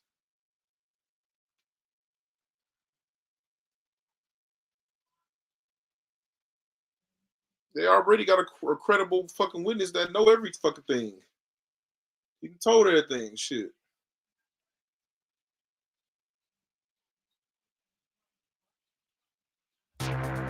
Eve to me is basically freedom. It's a giant open universe where you can. The days when he was like 10 and I was a little bit older, his older brother, we used to fight over the frosted flakes. Not coming slow. 50 is set to burn all the bridges this time. Take a look. The long-running conflict between 50 Cent and Diddy appears to be intensifying as rumors of him working on a documentary exploring the founder of Bad Boy Records' legal issues are starting to surface. Become positive, right? And then as it started to, work his way out, I felt better about me poking fun at it. Yeah. Many internet users support the notion, especially considering 50 Cent's tendency to stir things up and the public scrutiny Diddy is facing due to numerous sexual assault claims. Although Diddy continues to insist on his innocence, 50 Cent is determined to use his investigation abilities to find proof to back up the claims made in court filings. The G-Unit rapper responded quickly to the news that Diddy had settled his lawsuit with Cassie, who had accused him of rape, sex trafficking, and abuse, in a since-deleted Instagram post. 50. And they say the Cassie lawsuit was just because so she won't say the shit that she didn't say. So imagine the shit Cassie didn't say. It wasn't about what she said, because he's not agreeing to that. You know, he just paid her for the shit she didn't say. Wrote, he paid that money real quick, and then took back his statement. Many found this decision puzzling, especially in light of his previous social media taunts directed against Diddy. For those of you who are not sure, Cassie, whose real name is Cassandra Ventura, sued Diddy in the Southern District. This historical backdrop cast a long shadow over many decisions in the hip-hop industry at the time. Over the years, 50 Cent's often thrown jabs at Diddy through his songs and in interviews, accusing him of various misdeeds and even questioning his integrity and contributions to music. But that's what I'm saying. Yeah, and I'm tired of people I going. don't think it's canceled. People keep going like, there's smoke and there's fire. No, the house is burnt down, bro. Diddy is that guy. Yeah, like everybody from Cassidy to the stories to the guy that just did the, you know, he went to court and he's Lil suing Rod. him and Lil Rod. And it's like, bro, there's a lot of information out there that's not good from his security guy that was Michael Jackson's security, that was the first guy in the scene when Mike died, to allegedly they're saying Diddy shot some dude and From the security to the producers to the girlfriends to the son's friends, everybody left, and they just basically clean it up for him. It's the like, artists. bro, there's a lot of nefarious. How much gay stuff is gonna come out with Diddy and Meek Mills? And Ain't no motherfucking way all this shit lies. Ain't no way. Ain't no way motherfuckers hate you that bad that everybody lying. Crazy. no, it's so crazy too. You guys know this. The moment somebody's like, man, he's done some gay stuff, from that moment on, every time you see a video and they all allegations. Of course, yeah, I don't believe everything is real, but all this shit is not lies though. just turn, you're like, oh, he's gay. He's gay, dude. You see Schultz, what are the actual facts of the story? Like, you've done some content on this. What do you actually know? I don't know that much. I just know that there's like a lot of. Now, these accusations aren't just personal attacks, but are deeply rooted in the complex, competitive, and sometimes straight up hostile dynamics of the hip hop scene that grew out of the 90s rivalries. Because, you know, I remember the first time, and a lot of people don't know the story, that 50 went to Diddy. 50 went to Diddy. We went to for Bad Boy. A lot of people don't know that. We had the meeting, and we're anesthesiologists, surgeons, emergency medicine physicians, pain. It was so crazy that Diddy didn't sign him. I know that was one of the biggest mistakes of Bad Boy. Now, not being signed with Diddy, 50 Cent then went on to be signed with Eminem and had a really successful career. Somebody give him a tape and then he heard you? Yeah, the lawyers, what they called, because I flew to Los Angeles to meet with him, and when he called and told me, like, M wants to meet with you, I was like, all right.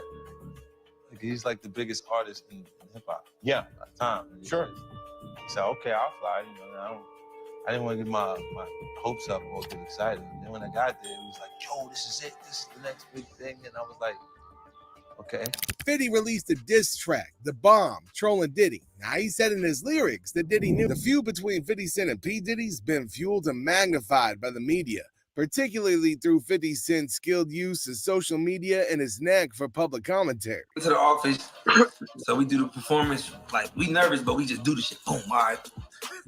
He said, yeah.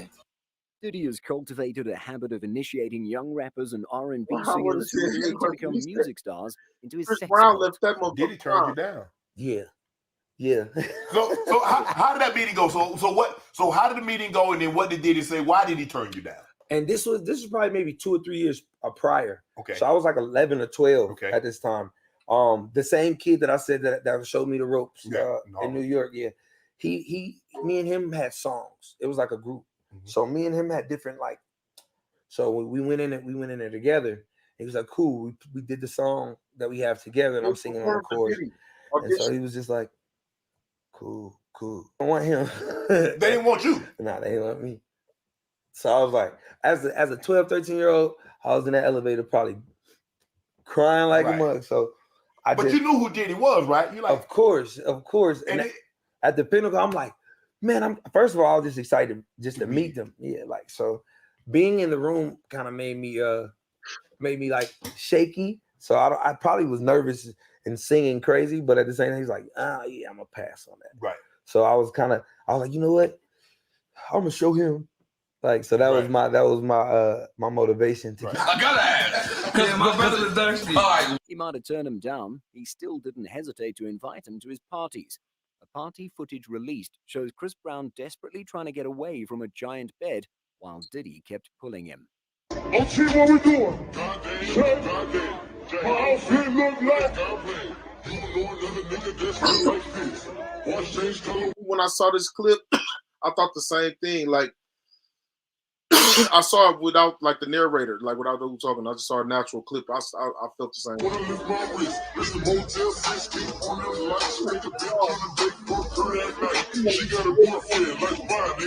like, cool, I'm trying to be the side.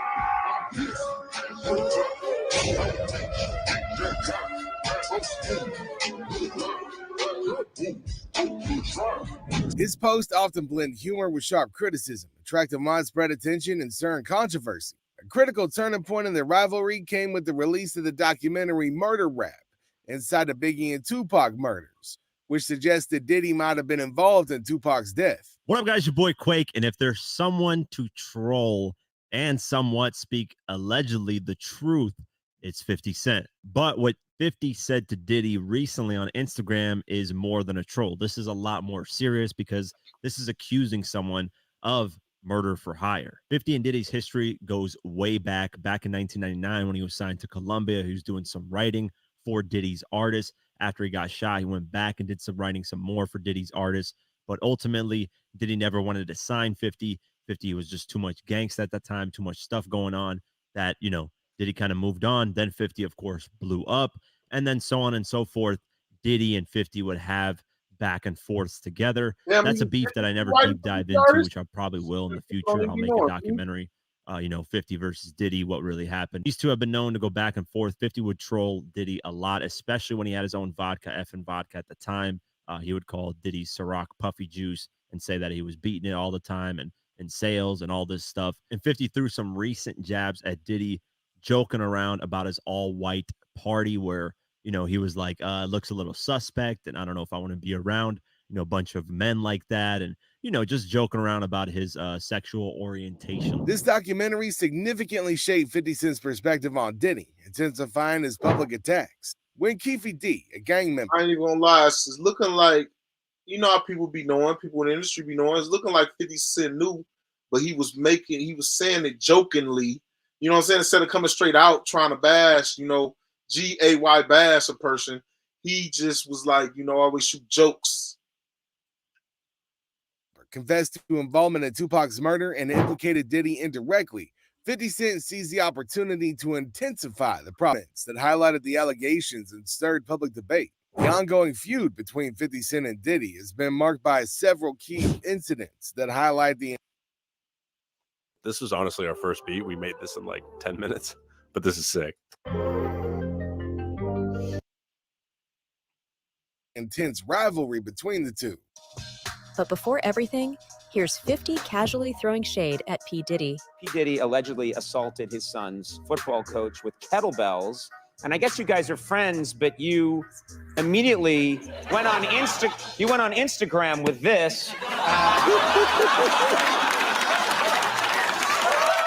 Which is really funny. Yeah. It was really funny. Did Diddy find that amusing? He probably didn't. But, you know, like when I first heard it, it just was funny to me because, like, no matter what you do, you get these different status. Like, you'd be like writer, producer, a mogul. Yeah. And as soon as you get in trouble, they go rapper. Ah. You go right back to rapper. Right back to rapper. And then I saw that happen to him, and I was like laughing. I poked fun at it because, you know, it didn't seem like a real serious thing. Situation. And then when it kind of, you know, starts bad, no matter what it is, it starts bad in the news, and then it kind of makes its way over to something positive. Yeah. And no one reports it when it starts to become positive. Right. And then as it started to, you know, work its way out, I felt better about me poking fun at it. Yeah. Many internet users support the notion, especially considering 50 Cent's tendency to stir things up and the public scrutiny Diddy is facing due to numerous sexual assaults. Now, 50 Cent's known for his use of Photoshop and social media to mock Diddy, creating images and posts that often go viral, adding fuel to their fiery relationship. For example, he's altered photos to poke fun at Diddy in ways to catch the eye and stir up public conversation. He doesn't even know what he's saying is like fruity. You know what I'm saying? Like, he said something fabulous and he goes, yo, no, but me and you, we ain't party. Like, we need to party. What is he talking about? That's why I'm gonna be going to the puffy parties. Hug you from the front and the back at the same time. What are you talking about? I mean, look, if you're into that, I'm fine with it. To each his own. I'm just saying this is my motherfucking kind of party. Like, it's uncomfortable. I think I belong in the girls' bathroom. 50 Cent is making waves again, but this time it's for something different. He's all over social media, putting the spotlight on P. Diddy. He's been calling out Diddy for the fancy parties he throws. 50 Cent is pretty open about not liking these parties, and even says he never goes to them. Now, he's stepping up his game by hinting that he has secret audio from these parties. This move has got everyone talking and guessing what might come out next. People are really looking forward to seeing what 50 Cent might share. Let's jump right in. You ever been my before? I don't think so. I'm my you right now. You are? Can you feel my in your mouth? I can't really feel anything. See, that's it. That's the art of it. I'm my shit out of you. So, what's been going on between 50 Cent and Diddy? Lately, 50 Cent, also known as Curtis Jackson, has been very outspoken about Diddy during his tough times. This includes some serious accusations and a big police raid at Combs Places. 50 Cent has been using social media like X and Instagram to share his thoughts, mixing serious talk with jokes and hints. 50 Cent has been doing a lot of things to talk about this situation. He started by sharing news about the police raiding Combs' houses, making it seem like he believes the accusations are true. He even made a funny video with Donald Trump edited to talk about Combs, showing 50 Cent likes to mix humor into Do It with his company Green Light Gang. This shows he wants to dig deeper and share more about what's happening with Diddy. Not everyone agrees with how he's handling. Don't spend another dime on Amazon until you watch this first. Watch this. I can show you how to get the sweetest deals online when you shop from major retailers like Amazon and Target. You can drop prices automatically. I can show you how, but I can't do it for you. People are saving real money. Though. His posts have been a mix of attacking Diddy directly and making broader statements about the situation. He's shared everything from news reports to making jokes, showing he's really into getting his point across and making sure people are paying attention to what he thinks about Diddy. The Pop was like, yeah, like first he was amping him to get style. Then he was like, yo, when we gonna get the chance to, uncomfortable. I think I belong in the girls' bathroom. Even when 50 Cent had to move a concert date in Phoenix to another time, he didn't miss the chance to talk about how sometimes people unfairly point the finger at him when things go wrong in business. He made a comparison to Diddy's way of managing events and the legal problems Diddy has faced lately. 50 Cent didn't waste time in reminding those listening about the importance of respecting each other, gently criticizing the way Diddy handles his business and personal connections. And then somebody could have came in and fell out. They would have died and been f***ed up. Live Nation would have acted like they had nothing to do with the show. 50 was the promoter. 50 did all by himself. You told him not to do it. That's what y'all would have did to me. That's f***ed up. Beyond the digital realm, 50 Cent's comments during concerts and public appearances have also been direct and cutting. Now, he's also made it a point to declare that he avoids Diddy's parties, using this stance as a public statement on his mistrust and disdain towards Diddy. Man, somebody didn't call me. I done seen, some station on staying off my social devices. It's too much cooning and buffooning. Too much cooning and buffooning. And believe me, when I get my thoughts together, I'm gonna figure out a way to articulate myself, because this conversation ain't even for the whole world to hear. It's just for us. Believe me, they saying you cooning and buffooning. Oh, believe me. And they loving every minute of it. I'm telling y'all today, I ain't got the time. I ain't got the time. If it ain't about going up, but about being positive, about getting some money, loving God, I ain't too much coonery, buffoonery going on. The culture's getting killed. I'm not even saying nothing about it because I'm just so burnt out. I will be saying something about it. I'm in amazement on what's going on in the world. But hey, who am I? I am somebody. But even I get tired of this, man. Woo! It's too much cooning and buffooning, y'all. Too much. And we all guilty of it. But damn, man. I can't believe this is what hip hop has become, man. I just can't. My mind is like blown, man. So y'all need to watch some documentaries on hip hop. People don't even know what hip hop is. Netflix has this great documentary on hip hop, the history of hip hop. I know, I think Steve Stout did one. Fab Five. Just go to YouTube, man. Go to YouTube, man. And I'm not one to cast no stone, but damn it, I know when to stop. So I just wish everybody luck and positive energy. I know this is going way over some people's heads. We're going to end it like this. Lord, please, Lord, just bless us to understand the power that we have as cultural leaders out here to send out these positive vibes and energy. These actions are not just simple jabs, but underscore deeper themes of betrayal, competition, and mistrust that permeate their interactions. P. Diddy's responses to 50 Cent's accusations and public criticisms have varied, but he typically maintains a composed demeanor, often choosing to either dismiss the comments lightly or not respond directly at all. What up, guys? Your boy Quake, and let's get right into it. Diddy, aka Puffy, has officially responded to all the allegations against him, all the lawsuits, and there's a new one that came out today, so that's 5 in total after the Cassie one. Not only is he responding to all the allegations, but he's also responding to 50 Cent, who keeps attacking him when it comes to all these lawsuits, and even is promising to make a documentary revolving around all the stuff that's going around with Diddy. And the documentary title could be Surviving Diddy, or Diddy Didn't Do It, or all these funny titles that 50's coming up with, and is saying that all the proceeds from the documentary will actually go to all the victims. So we'll get into that a little bit later on. But first, let's get into the new lawsuit and allegation.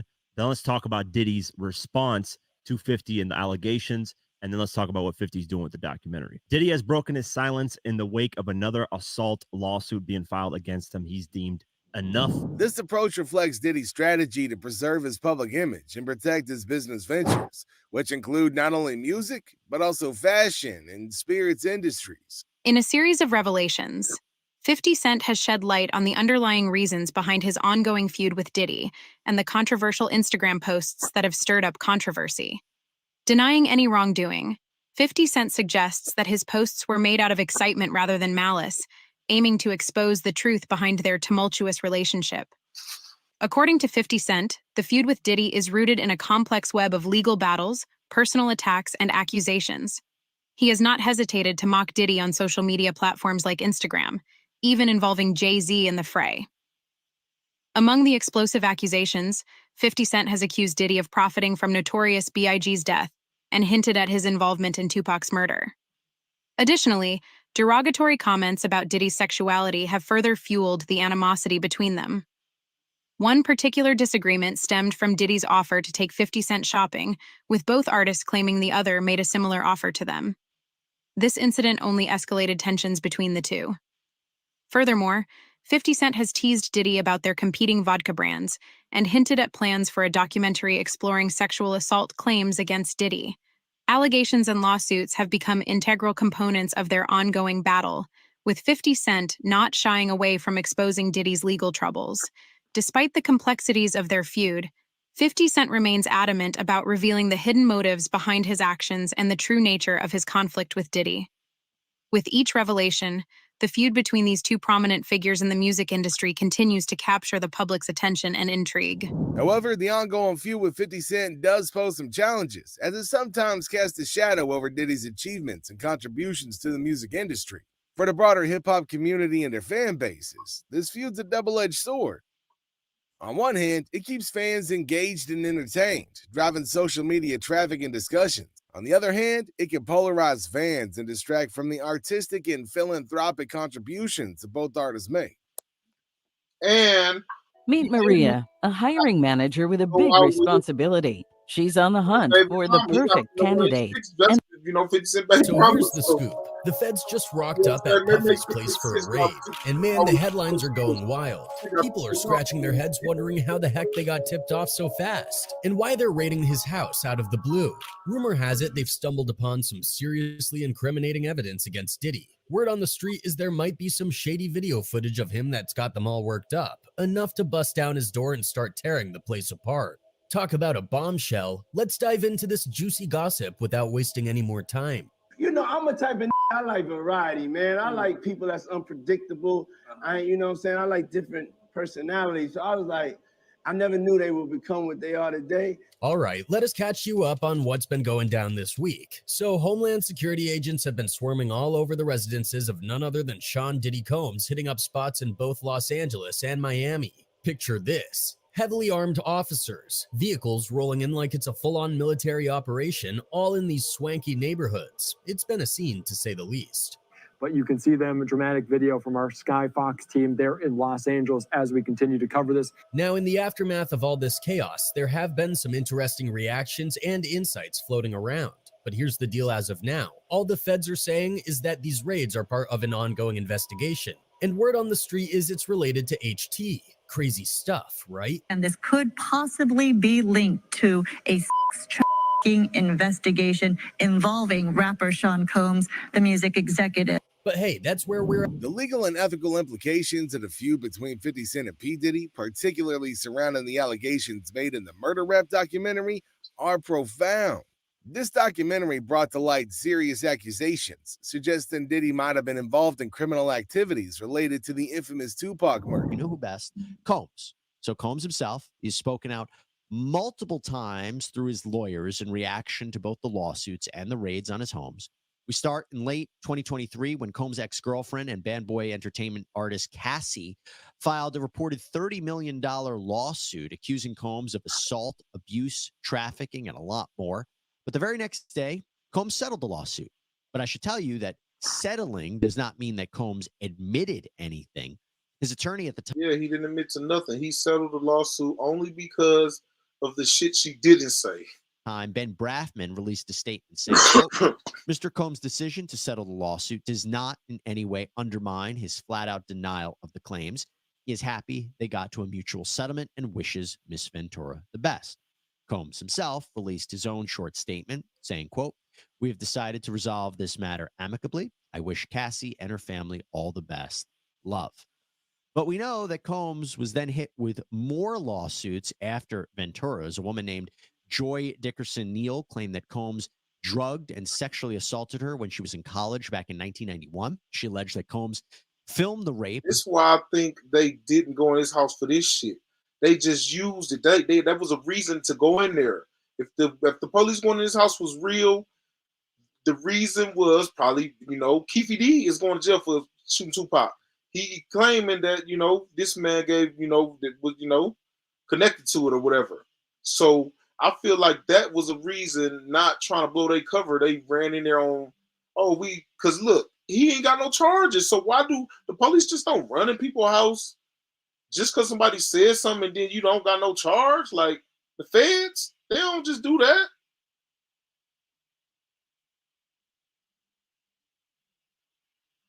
Shared the video with others as a form of revenge porn. Diddy denied the allegations. In fact, in a statement from his spokesperson that was released to People at the time, it said, quote, this last-minute lawsuit is an example of how a well-intentioned law can be turned. Now, Diddy's consistently defended his reputation through public statements and legal means, denying... Where I never saw the FBI running somebody's house just for nothing. Like, it don't have nothing. Like, you know what I'm saying? Never, ever. And any wrongdoing, and sometimes addressing these allegations indirectly through his media appearances and interviews. Last time Sean Diddy Combs came to the clubhouse, he played Plead the Fifth. But did Diddy plead for pity? He didn't. So here's what, Sean Diddy Combs, the time has come for you to plead the fifth again. I have three much harder questions. You may plead the fifth to only one. 50 Cent has thrown a few insults your way recently. Called you a fruit boot biscuit, among other things. Have you talked to him about this? And why do you think he's throwing insults at you? He loves me. He loves you? He loves me. And so it's out of love? I mean, you know, or some insecurities. Too good? Oh yeah, we got. Yeah. I don't take it seriously. Yeah. It's nothing like that. Yeah. It's not really a big deal to me. It doesn't affect my life. You know? Yes. Now, it appears to me the 50's winning this and has been right. I feel like it affects his life because every fucking interview he get asked this shit. But you know what? He keep his game face on. P. Diddy keep his game face on. Any interview, he say the same thing. He loves me. He loves me. You don't think he loved me? He loved me. He said the same shit. Like, I think it affects all along. Now, he also revealed through his Twitter handle that he's got an upcoming Diddy documentary coming up, showing all the atrocities that Diddy's done committed. You know, City Girls Up Like a Month. Did you do that just to fuck with Diddy? No. That was ahead of the thing with Daphne or whatever like that. But y'all, man, I ain't kissed in the mouth in 10 years, man. Somebody got to kiss. 50 was having the time of his life after getting to know that his baby mama was named as a sex worker in Lil Rod's lawsuit. Imagine having that on an ethical level. The use of media platforms by celebrities like 50 Cent to wage personal attacks. 50, he said, dog said, I ain't kissed in the mouth for 10 years. Somebody got to kiss in the mouth. Raises questions about the appropriateness of leveraging public influence for private disputes.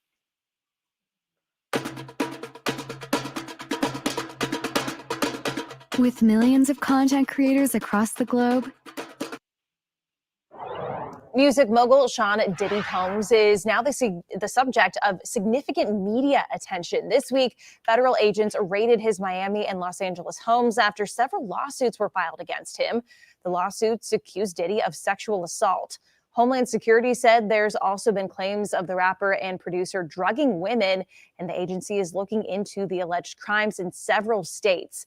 The three-time Grammy winner has not been arrested or charged. So let's bring in Chief Legal Analyst Khalif Rhodes. So first and foremost, why is Homeland Security involved in this? I mean, that's your first blush. Like, what's going on? This is Right. Normally you think of Homeland Security, you're talking about border security and things like that of folks getting into the country. But there are allegations of human trafficking locally, across state lines and internationally. So anytime you're talking about human trafficking, Homeland Security will 100% be involved. And this was a coordinated effort. You see folks from multiple different agencies from New York is where it started, and they were in Miami or in LA doing raids on both of his homes. And so Homeland Security came in with full force. Yeah, and it was a big show of force there because they had military vehicles. But is there any indication maybe what they were looking for inside those homes? I mean, that show of force, I think was it seemed like it was a bit excessive. I mean, he is definitely not on the American. And if this staged, remember they said it was rich people there, the prince and stuff like that. Imagine them people got money. They know people that's in the FBI. They could just pay and send a team of people over there, like act like they bust in his house and go in there and go look for these tapes. You know, people in higher places can make that shit happen without, you know. America's Most Wanted list, I should say currently at the time, but you got to look at it when he's a person that has armed security guards around the clock at these residences. And when they pulled up that one shot that we're showing now, that house is extremely massive. I mean, it looks like the government center here. And so you would want to ensure that you have enough individuals to secure the facility. His attorney didn't like it at all. He said it was grandstanding. They got there at the same time with a coordinated effort, having individuals from the media there present to watch them raid his house. So they thought it was more theatrics than muster and meat. But what I can tell you, they were looking. The media was already there set up. So how the media was there set up? And this another video, supposedly Diddy went there before he left or some shit. Like he pulled up, came here and left. Like For anything, any lead that could point to human trafficking. So they had a search warrant looking for phones, for documents, for pictures, for any type of evidence that can connect to some type of criminality to the allegation of human. While it keeps the public engaged, it also blurs the lines between personal vendetta and public interest, potentially damaging reputations without giving the accused a fair chance to defend themselves in a court, rather than in a court of public opinion. So what are your thoughts on all this? Make sure you let us know in the comments section down below.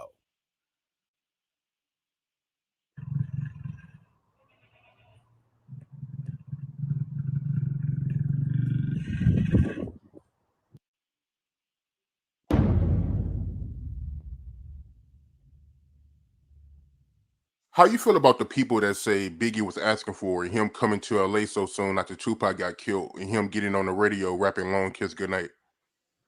Man, you would get 100 people in the room, and out of the 100 people, probably 3 would say it was all right for Big to be in LA. 97% of those people would say he had no business in LA at that time. We all knew that. Why would Puff rent studio time? Come on, man. Look, you got to look at what people do, man. You know Pac just got killed. It ain't no kind of business Big was doing. Big couldn't even walk. He couldn't run. They was pushing him around in a wheelchair, brother. Why the hell would you rent studio time in LA for him to finish your album when in fact you got your own studio, Daddy's house? Got your own studio and all that shit. He was scared. Oh, that shit crazy. He was scared, and he knew that they wanted Biggie. So it's like you on the street, and there's somebody in the street, somebody do something to somebody on that side, but the bosses talk, and they be like, "Oh, you took my artist. Now we need your artist." You know what I'm saying? Now whether you gonna give me your artist, or we gonna come get him, or we gonna come get him and get you or get whoever. You know what I'm saying? Now you can go ahead and send him out there so we can get him, or you can go. You know what I'm saying? Play this game, and that's basically what happened. Let's keep it a buck. Let's stop this bullshit, man. He sent them out there. Let's stop doing these interviews, man, about this shit. He knew what was gonna happen. Because people ain't getting it. He did not want the beef with the Crips. Puff ain't want the beef with the Dog Pound, Snoop them or whatever. Beef. Before everything, he told Gene Deal, Tupac got to die, Biggie got to die, or Suge Knight got to go to jail. Something got to happen. Big started that beef. Mm-hmm. You understand what I'm saying? Puff ain't want none of that beef. So what I'm going to do is,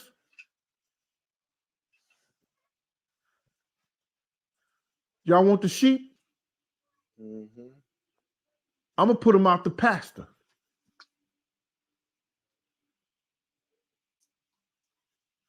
Catch him if you can. If you the wolf, if you got that wolf in you, catch him if you can. Why in the hell you would put your man in a situation by sending him to Cali to work on your album when you know not his Nimitz, but your Nimitz was just murdered by niggas that you was running with? Why would you do that? Mm-hmm. Oh, they just wanted to do business. Business my ass, man. No homo. You know, he knew how the West Coast was. He said big. You know how some of these niggas out here be thinking, right? He knew they was going to make They hear that. He knew. Keep it real, man. Why is he out there working on Puff album when you got the Hit Factory? You got Daddy's house. You got the place where Tupac was shot at. Quad Studio. So he can call, because now he got a studio out there. Puff Daddy got a studio out there in LA. There's plenty of places Big could have been. He got a studio out there. I don't really do. Why the West Coast? Come on, man. And then you got a half retarded ass nigga like you'll see Big Love Cali. Big wanted his publishing. Big wanted his marketing. He knew he couldn't go nowhere and be. And people don't know Big was about to get that $60 million deal to start his own record label. And he had a whole list of artists he was bringing with him. Cameron, Charlie Baltimore, Lil Siege, Lil Kim. All of them was his artists. All of them was Biggie artists. Who he needed to be without it. So if Puff would have told that nigga to go to hell with gasoline draws on, that nigga would have went to hell. Loyalty will get you killed, man. You got to know who to be loyalty to. All money ain't good money, brother. No, it's just the loyalty. Loyalty will get you killed, man. You think you know? That's my take on it, man. I don't know if you like it or not.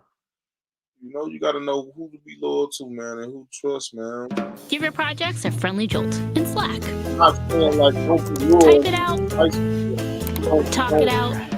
You know, watch people.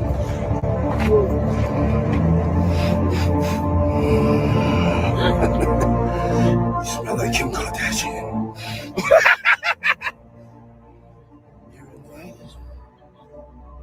Would you like to come play? Would you like to come play? Yay! Ain't nobody want to be seen associated with Diddy. A social media posts are getting deleted. His close associates are not defending him, and some are even cutting all ties with the brother. Let me tell y'all why Kim Kardashian basically stopped following Diddy. This judgment that is happening to Hollywood, it is getting ready to take down every superstar that ever was, from past to now. We will begin, and this is a prophetic word, we will begin to see people having terminal illnesses. What's going on? Are they cleaning up Hollywood? Did somebody else get in charge now? Because y'all know Hollywood always been demonic as a like what they doing, cleaning it up? Being sick, being passed away, and will start to have legal trouble. Let me dive into this. So apparently there is allegedly a secret video footage that has released of Kris Jenner and Diddy's house. I don't know too much about that. That's all I know, some secret video. Okay, let's get past that. 24 hours before the raid, Kim Kardashian decides to unfollow Diddy, right? Well, come to find out, this person by the name of Lou Taylor is apparently Diddy's manager. And this Lou Taylor woman is also on the board of Hillsong's church home. Follow me, go with me. They are doing all of this, child, in the name of the Lord. Just follow the story. Now, to cover myself, everything in this video is alleged, honey. This is what I digged up, and I don't know how much truth is to it, but there's reportings, okay? So everything that I'm saying is allegedly. Keep that in mind. So Lou Taylor apparently is paying off, allegedly, some of Diddy's victims from this slush fund through some church fund, okay? Not only that, Kim Kardashian mama has been making these girls pay 10% tithes to some church that Lou Taylor and her husband is basically owner, co-owner, or whatever. So I was like, let me look into this Lou Taylor person. I'm thinking Lou Taylor was a guy who was a woman with a husband, a whole husband. Then all of a sudden, they was named in filings in the KKW Beauty fragrance for Kim Kardashian. Also Kylie Cosmetics and Kendall Jenner Inc. This was all linked to TriStar, okay? And it also continues to today. Now, in February 2024, this TriStar lady, I can't think of her name. Y'all know I just said her name. She helped Kim secure $70.4 million mansion. Not only that, she also helped secure a $48.7 million loan through a trust associated with TriStar, the company that this lady had. Child, this is getting deep. I'm sorry, Kim Boo Boo. So, baby, while y'all looking at pictures of who at the party, and that is why the mama make them tithe, not y'all tithing, not y'all even tithing the 10% back to the church that her and the husband own, talking about some pay a tithe now. Are y'all crazy? Turns out Kim's not the only Kardashian alleged to have been involved with Diddy. Khloe was revealed to have referenced where everybody was naked. So this is so weird, just considering everything that's happening with like Diddy and them. And I'm watching an old episode of The Kardashians, and this is, I guess, when like Khloe was dating French Montana. And then Courtney is like, so you just been partying with Diddy, Quincy, French Montana, Justin Bieber. So it's just like so interesting that everybody she mentioned, right? But then when Chloe is talking about the party, they're bowling and she's like, well, everybody was half of the people there were butt naked. Like, this is like proof, you guys. Watch, I'm gonna show you. My sisters are just So who was with you this weekend? A bunch of my friends. Diddy, Quincy, Justin Bieber. So far, so good. Be Clay when I grow up, Court. Got on a plane at 5:30 a.m. Go to this party. I think half the people there were butt naked. What? You see that? Tyler Perry offered to sell me his plane. Wait. Got on the plane at 5. What? Excuse me. We're gonna get a 787. We're gonna put beds in it. We should get a Challenger. When I fly with Puff, Puff has a whole back. It's a bedroom. It's a bed. Who needs that, really? I do. Oh my God. So she flew with Puff. He got a lot. It's been revealed that P. Diddy was involved in an Epstein type of blackmail honeypot operation. We need to stop focusing on the celebrity. She said, well, everybody was butt naked. First, he was naming all the names. She was like, yep, Justin Bieber, yep. Wow. Names in this Diddy situation and focus on the grand scheme, because if this is all true, this is Epstein level. So the person who's alleging all this is saying everybody be freaky as a motherfucker. The homegirl that worked along with Diddy is basically the Ghislaine Maxwell to his Epstein. This is wild. He's also alleging that Diddy has mad hidden cameras in each and every room. And he's basically gotten sex workers, underage people, whatever the case is, to come over the crib and have some of your favorite artists and celebrities doing some crazy stuff. And he's blackmailing them right here, black and white. And I'm seeing too many people focusing on the names that allegedly are involved in all this. You feel me? We need to stop that and look at the totality of this event, because once again, if everything is true, this is Epstein level. We have to have a conversation in this community because this is nasty. Now it's speculated that the high. This is how you can build your business fully online. Listen up. This might be an ideal opportunity for you. You can build your business fully. Influence or ups that are involved in all of his freak-offs are the ones who ordered the raid too. They wanted to remove tapes of him in Diddy's residence. Diddy had hidden cameras in every room of his home. I'm going to guess that Diddy didn't learn how to wire a whole house with cameras on his own. Kanye has accused Diddy of being a Fed many times. Diddy's also been accused of ordering the hit on Tupac many times. And when Diddy was asked about this on a podcast, this was his response. We don't talk about things that are nonsense. We don't even entertain nonsense, my brother. So we're not even going to even go there. Not even just being accused. The person that killed Tupac and that shit, mastermind, whatever, they was his security. They was your security once upon a time in LA. The same people that you offered $1 million to end up, he had to fight with them in the club. Coincidentally, he had to fight with them in the club. But they was your security when you go out to the LA. So that shit ain't too far-fetched, buddy. I appreciate you as a journalist asking.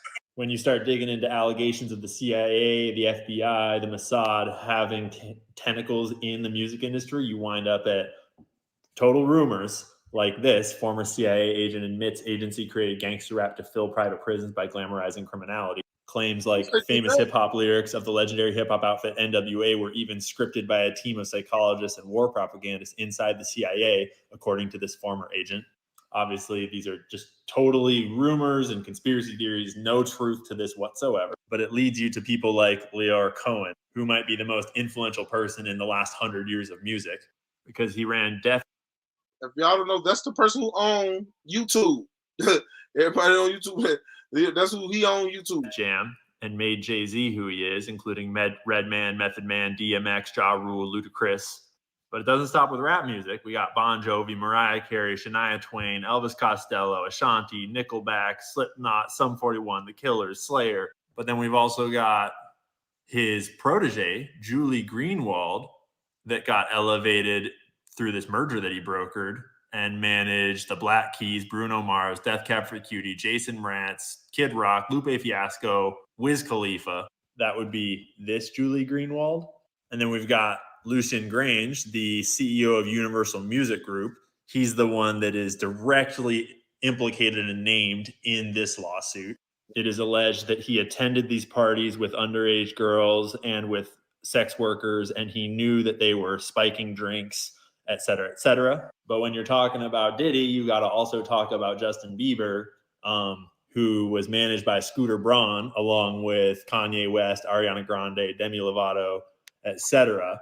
Scooter Braun is a really big player in the modern music industry. We also got Psy, Carly Rae Morris, Martin Garrix, Kanye West, Black Eyed Peas, David Guetta, Lil Dicky. So you might not remember, but back in the 90s, Tupac and Biggie were both coming up, and they were both talking about leaving their records that we've shown the people involved in those records already and starting their own. And Tupac was starting to speak out a little bit maybe about the nature of the industry. Diddy was close in the middle of that, and there's a lot of rumors that he ordered the hit on Tupac. Diddy sort of rose to power on the power vacuum of Tupac and Biggie both leaving the scene. And he has been manipulating and running a huge portion of the industry from the inside ever since. And this court case directly alleges with lots of evidence that he has been running a sexual blackmail scheme that entire time, promoting artists that would engage in the sexual blackmail scheme and then do their bidding there, because there's not just him acting alone, and pushing out, ostracizing, blacklisting, attacking artists that wouldn't. So maybe you should go back and listen to some of Kanye's interviews and see if he sounds quite so crazy after all. Man, I bet you dollars the pork rind. So LeBron James is over there regretting all those social media posts he made about going to them parties. Worry. Every time they door knock on the phone ring, is that the police? Are they coming? Or they calling? They want me to come? Because you're gonna have two type of people that's the law enforcement gonna be contacting now. They were gonna be contacting victims, meaning some of the men that laying up there with their wives and acting like they're gonna be getting contact. Some of them done did some heterosexual stuff. Some of them done did some gay stuff. But they're going to be getting contact. But more importantly, who's going to be getting contact? It's victims as well. Well, I talked about the victims. It's suspects. People that were doing when they watch the video, when they watch the footage, shit with him at the Diddy parties. And so, man, there's only one person that I'm worried about, that's been bragging about and used to brag about going to Diddy parties. Then I hope they don't contact them in the month of, well, I hope they never contact him. But definitely not from April and May. And hopefully we make it to June. I hope like hell they don't contact him, because y'all know I'm a major Laker fan. Y'all know I am. Everybody know ain't no party like a Diddy party, so yeah, that's what's up. Yeah. What's up? But people like this, they're gonna start erasing stuff like this, so y'all better get them, tag them, save them. Because look at my boy. Look. Hey, my name is Jerry Norton, and in the next 30 seconds, I'm going to show you how to make $5,000 to $20,000 flipping houses. Look at my boy LBJ23 said. Damn, Bob first. People like that. And y'all, I love that nigga as a basketball player right after MJ and Kobe. Kobe, y'all know, is my favorite. Shaq is my second favorite. And then, of course, LeBron. And I hope like hell they don't contact people like that. But trust me, it's a lot of people like that. That's going to be that shit in bricks right now. Stand by. The next few months going to be real interesting, because they going through these tapes. They going through them, and they got some tapes. People that was on no planes, y'all hear that? How they subpoenaed everybody that ever flew on the plane with Puffy. What? Where'd they go? Who's all on that plane with them? What? That's what's about to happen, y'all. Ain't shit happening. Ain't nothing gonna happen real soon. It's gonna be a major investigation going down for the next 3 or 4 months. But y'all gonna learn a lot about some of y'all heroes. Because they got to take all that shit and dissect it. Y'all gonna learn about a lot of y'all heroes. They got to watch that shit. They really got to sit there and watch. And that was the reason for the rage, y'all. They really got to go read all that shit. It's to see what he had that he was holding on and over people's heads. And it appears from the amount of evidence that was taken out of those homes, he was keeping them. Reggie caught on and revealed the most. Dog, he learned that shit from somebody coming up in the industry, dog. He ain't do that on his own. Somebody did that to him. Somebody got something over his head. He learned that shit. And just had a rush for that shit and just doing it to everybody. Celebrities are cutting ties with Diddy and deleting their social media posts too. Is what? Hold on to their tapes. And cops know that. So I wouldn't be surprised if some storages or some of Puffy properties be getting raided real soon. Because they need to get to those tapes. They get one of those tapes with him with those little people that's been making the accusations. Woo! Man. Done. Yep.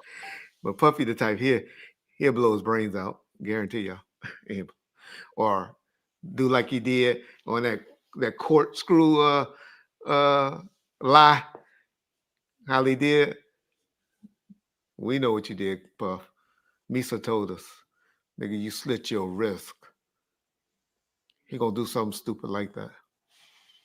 Now, somebody that predicted the raid perfectly and also knew that he had tapes was Reggie Wright. Now, months ago, he believed that he was going to be raided. I learned that vast majority of health conditions and that kind of associated suffering is preventable. If you don't have a check engine light, the rumors are that Diddy was running some kind of Epstein type deal where he was filming everybody, right? The first street guy that really got on. You know, I'm talking about the guy doing crime in the streets that became a television guy, and everyone knew it was a celebrity, had fancy cars. That was the first. This is all in Brooklyn. There has been negative propaganda put out about me. That's not true. At that time, Puff was the biggest guy in the world. You know, you couldn't even get in this party. So the way I would get in this party is I show up with a camera. Mike Tyson has come forward with explosive details about the secret parties hosted by Diddy, shedding light on the darker aspects of fame and the hidden realities behind the glamorous facade of celebrity gatherings. Hopefully Puffy helped me out, you know.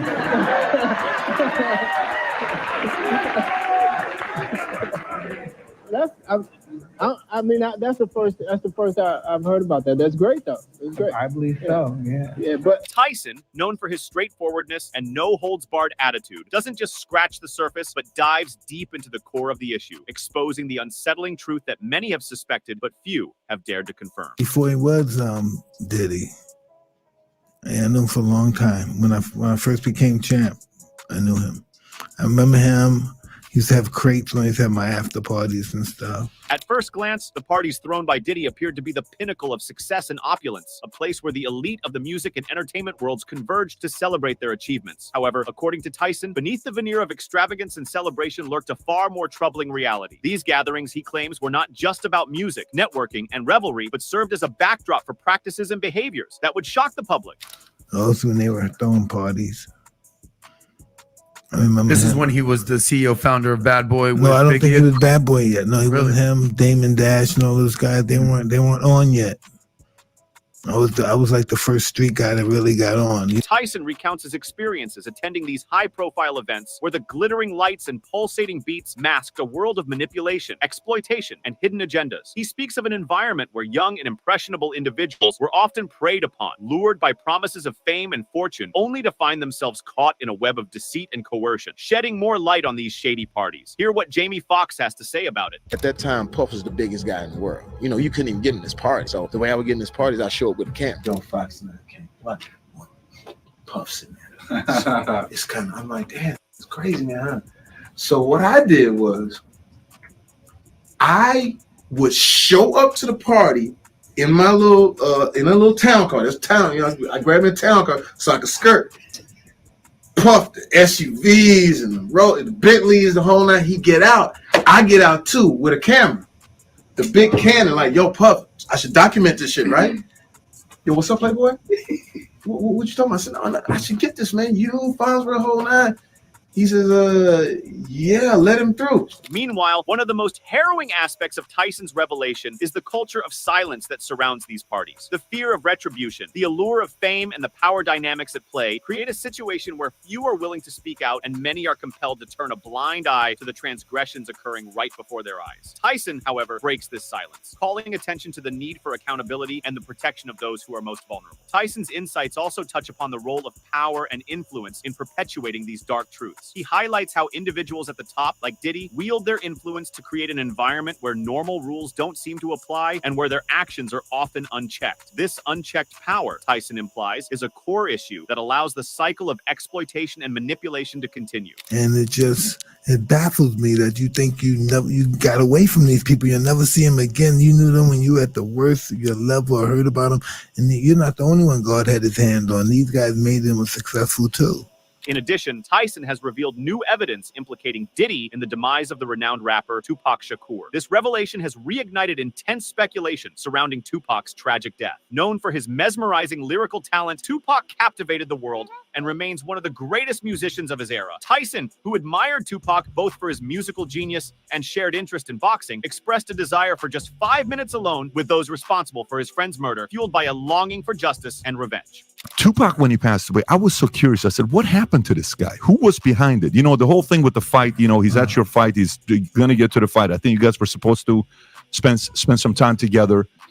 So somebody gets shot, I go to the hospital to see him, and then somebody else got killed. So I go to the funeral to see him, but the guy that went to the hospital is the guy that killed my friend I'm going to the funeral for. In another interview, Tyson alleged that Diddy is homosexual and attempted to coerce him into embracing that lifestyle. The startling assertions by Tyson have stirred considerable astonishment. However, Diddy dismisses the accusations, asserting that Tyson is delusional and unable to substantiate his claims. On the other hand, just days ago, Homeland Security agents executed searches on properties in Beverly Hills and Miami owned by Diddy. This operation was part of a federal investigation into allegations of trafficking associated with the renowned music figure. As per insiders briefed on the matter, the grand I'm a therapist who goes to therapy, and some people think that's strange. The thing is, though, therapists are human beings just like estate where Diddy unveiled his latest album in the prior year found itself swarmed with agents executing a search warrant. They meticulously collected evidence as part of an inquiry led by prosecutors from the Southern District of New York. Coincidentally, during the search, 2 of Diddy's sons were briefly detained on the premises. Since 2023, Sean Combs, known as Diddy, the hip-hop mogul who ventured into entrepreneurship, has found himself embroiled in a web of intimidation and trafficking accusations. The recent raid marks a significant escalation in the challenges to his celebrity status. 4 women have stepped forward, filing civil lawsuits against Diddy, alleging offenses ranging from trafficking a minor to mistreatment and a slew of other things. Here's Joe Rogan's remarks on the recent developments surrounding Diddy.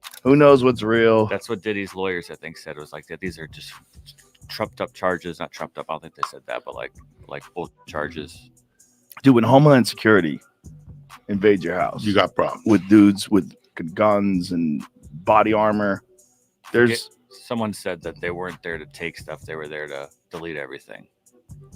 The real people that were in there, you know. Oh, like that's funny. With Epstein. Oh, that's funny. Yeah. However, numerous other legal battles loom on the horizon, with more expected to emerge as further revelations surface. Allegations against the music mogul. Yeah, now someone's saying they were there to delete everything. See, somebody in some, and because they ain't saying they ain't got no charges on them and stuff. So it's like somebody in a higher place, you know, paid somebody that they friend that's in the FBI or whatever, send a group of guys over there, and you know.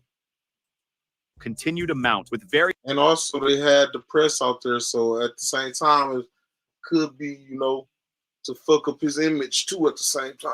Various celebrities accusing him of misconduct. Among them are notable figures such as Suge Knight, Kanye West, and 50 Cent. Concurrently, speculation swirls regarding the possibility of Diddy facing imprisonment in the near future. In a frank conversation on the Club Shay Shay podcast, comedian Cat Williams hinted at Diddy's impending exposure later this year. All of these big deviants is all catching hell in 2024. It's up for all of them. It don't matter if you Diddy or whoever you is, TG Jakes, any of them. All lies will be exposed. That's all. The stand-up comic asserted that refusing Diddy's offers is a must, going as far as to assert that he possesses evidence for everything disclosed during his conversation with host Shannon Sharpe. Additionally, in another conversation, the comedian stated that he turned down $50 million from the music tycoon on 4 separate occasions. Now, I've had to turn down $50 million 4 times. 4 times. Just to protect my integrity and that hole I was telling you about. Right. Because P. Diddy be wanting to party. And you gotta tell him no. You got to tell him no. I did. I did. See, I got the receipts for everything I'm telling you. That's why I can say them so freely. Kid, I need another one. You here, get you another one. Thank you, sir. Thank you. Despite Diddy's denial of these assertions, there's no concrete evidence to substantiate the comedian's claims, though investigations into the lawsuits are ongoing. Interestingly, reports from media outlets suggest that firearms were discovered at both of Diddy's residences. Furthermore, agents from Homeland Security confiscated 2 of Diddy's phones before his departure to the Bahamas. During the recent raids, Diddy addressed the situation via his attorney, Aaron Dyer, expressing concern over the excessive use of military-style force during the execution of search warrants at Combs' residence. He emphasized that such a display of force and hostility by authorities was unwarranted, particularly highlighting the treatment of his children and employees. Diddy's legal representative denied speculations about the rapper's detention, branding the entire episode as a witch hunt. Furthermore, it was stated that Diddy has been actively engaging with and cooperating with authorities since the commencement of the investigations. This week, federal agents apprehended Brendan Paul, whom authorities have identified as a courier for Diddy's illicit substances at Miami Airport. Paul, 25, was allegedly found with contraband stashed in his luggage. Interestingly, his arrest coincided with a raid on Diddy's residence. Booking photos of Brendan Paul, snapped in a South Florida jail Monday, are a departure from images shared on his public-facing Facebook profile of life in the sphere of a celebrity. Miami-Dade police arrested the 25-year-old at the Miami airport as he was about to board a private jet with Sean Diddy Combs. In addition to his alleged role as a drug mule, Paul is implicated in a lawsuit alongside Rodney Jones, accusing him of procuring and distributing firearms for Diddy. Jones claims to have witnessed Paul personally transporting illegal drugs on flights between Los Angeles, Miami, Virginia, the Caribbean, and London on multiple occasions. Despite the absence of any public statement from Paul or his legal representative regarding his arrest, he was released on a $2,500 bail. The former athlete is scheduled to appear in court on April 24th, 2024. Despite accusations of being associated with Diddy, his address indicates that he resides with his parents in Chagrin Falls, Ohio. This fact seems peculiar considering Diddy's immense wealth as a billionaire. Typically, his associates would be worth millions. In another incident, music icon Usher shared insights into his time living with Diddy when he was just 13 years old.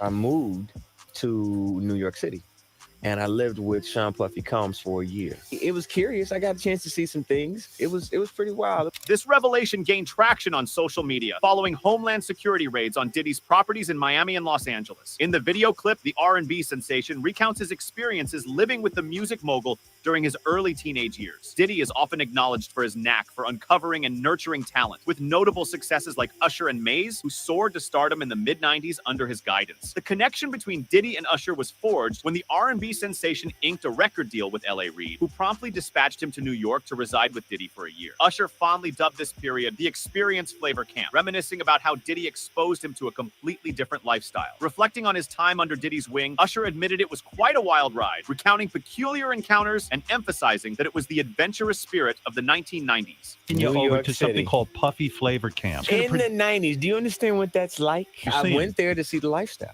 Right. And I saw it. It was pretty wild. There were very curious things taking place. And I didn't necessarily understand. The recent intrusion into Diddy's residence has sparked a flurry of reactions from various figures in the entertainment industry, with notable personalities like rapper, producer, and entrepreneur 50 Cent chiming in. Known for his outspoken nature, 50 Cent took to his Instagram page following the news of the raid on Diddy's home. In a seemingly mocking tone, he posted, "Just got real," accompanied by an image depicting the authorities' operation at the music mogul's residence. 50 Cent chimed in on the recent incident, quipping that it's not just Diddy doing things now, it's Diddy getting things done. He suggested that such actions don't occur without cause. Similarly, Aubrey O'Day, a member of the group Danity Kane, originally formed by Diddy on an MTV reality show, echoed the sentiment, stating, "What you sow, you shall reap," on her Instagram post. Notably, Danity Kane later inked a deal with Diddy's Bad Boy Records in 2005. The ensemble comprised other talented members. In 2009, Danity Kane called it quits amidst escalating tensions with Diddy. Despite their parting, the band has made intermittent reunions, distancing themselves from any affiliation with Diddy. In the midst of it all, Tanika Ray, renowned TV host and former backup singer for Diddy, disclosed a distressing encounter with the rapper, leading her to steer clear of him entirely. Posting on her Instagram,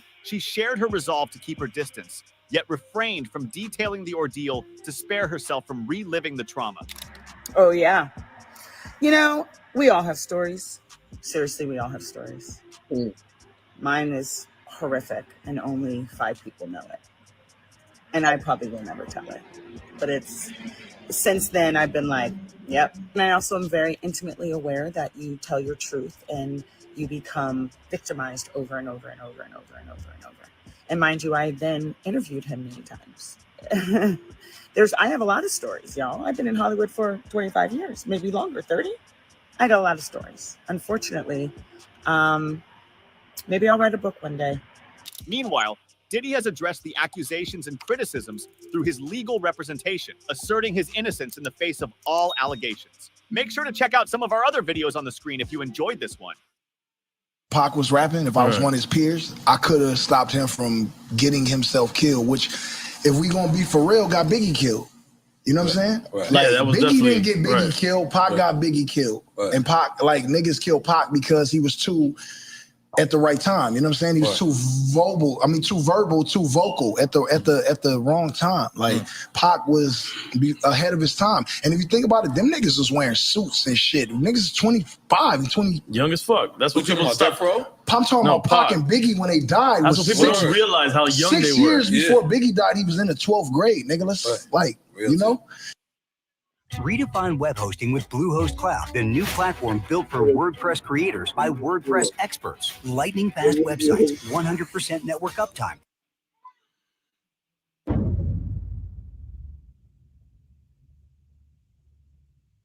I was looking at an interview by right? And he made a comment about something, man, that I had no idea about, man. He said that the night that Biggie got killed, he was planning on meeting up with 2 porn stars, Heather Hunter, and the other female name is Janet Jack or something like that. Janet Jack me. Yeah. My man, you don't watch the tapes? No. Yeah, bro. What got me was Clark Kent said he was there. You know what I'm saying? Yo, bro, let me just tell you something. It took over 20-some years for me to get that message from Un. And that relinquished a lot of guilt from myself because I was believing when Puff told me, well, Gene, you ain't got to go. And if I would have said, well, F it, I ain't going, man. Y'all going to see. Somebody going to die. And I would have stayed back. I was thinking years and years and years that was my fault, that I went. You understand what I'm saying? I thought that I would have gave Big a out. And then somebody said on my show,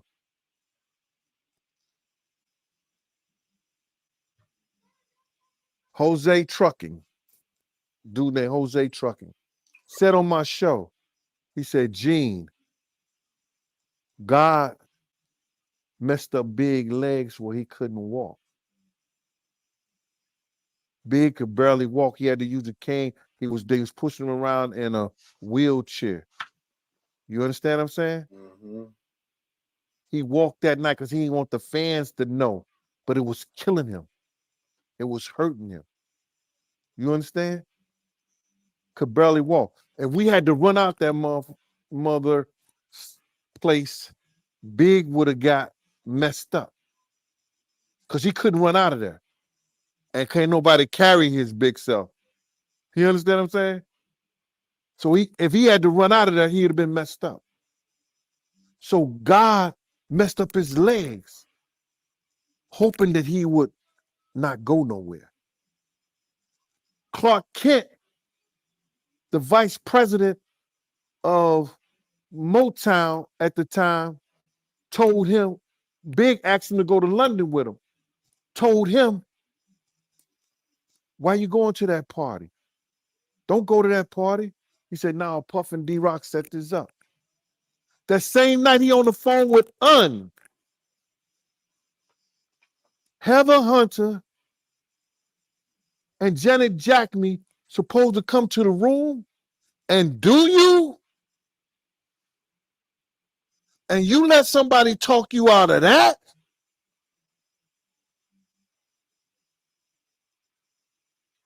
Still couldn't get him to sit down.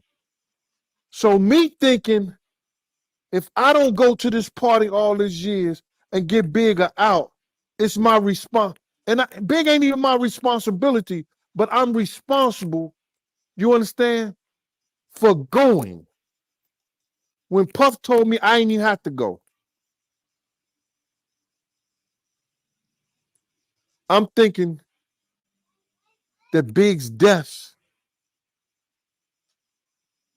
is part of my fault because I shouldn't have went.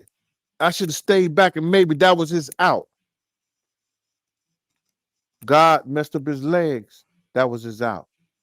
Clark Kent told him not to go. That was his out. Told him not to go.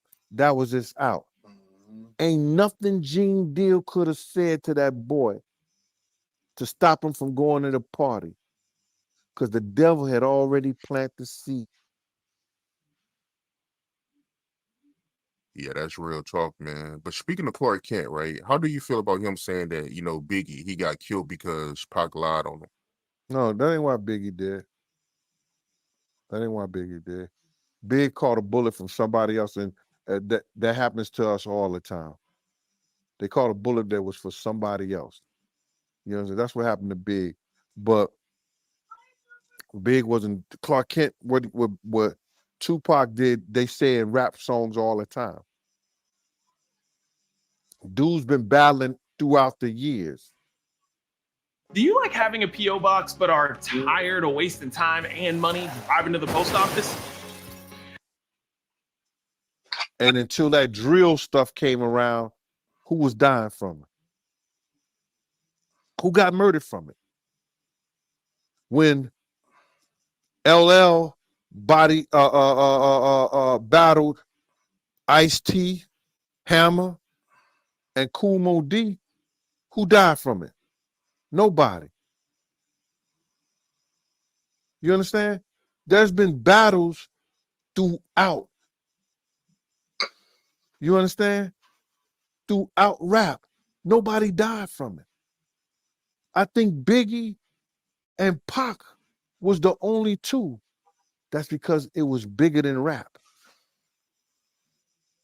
It had more to do than the rap.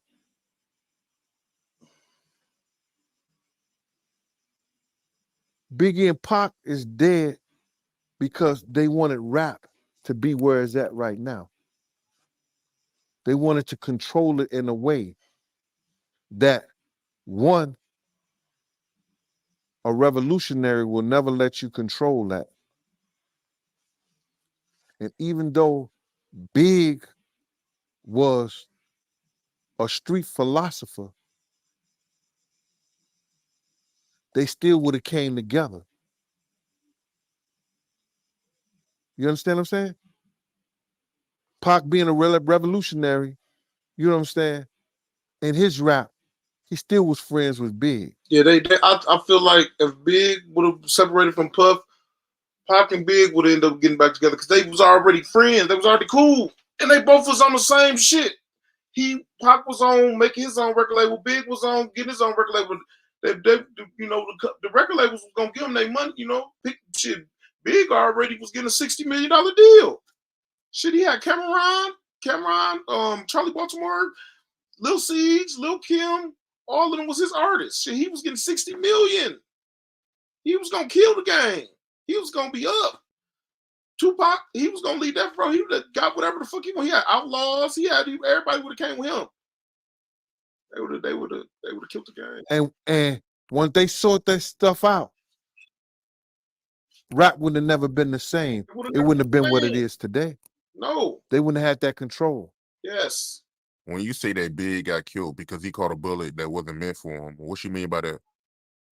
This is from me being there, right? This is from the FBI investigation, right?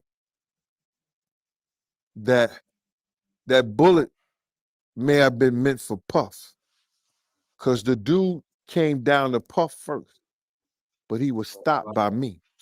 Wow.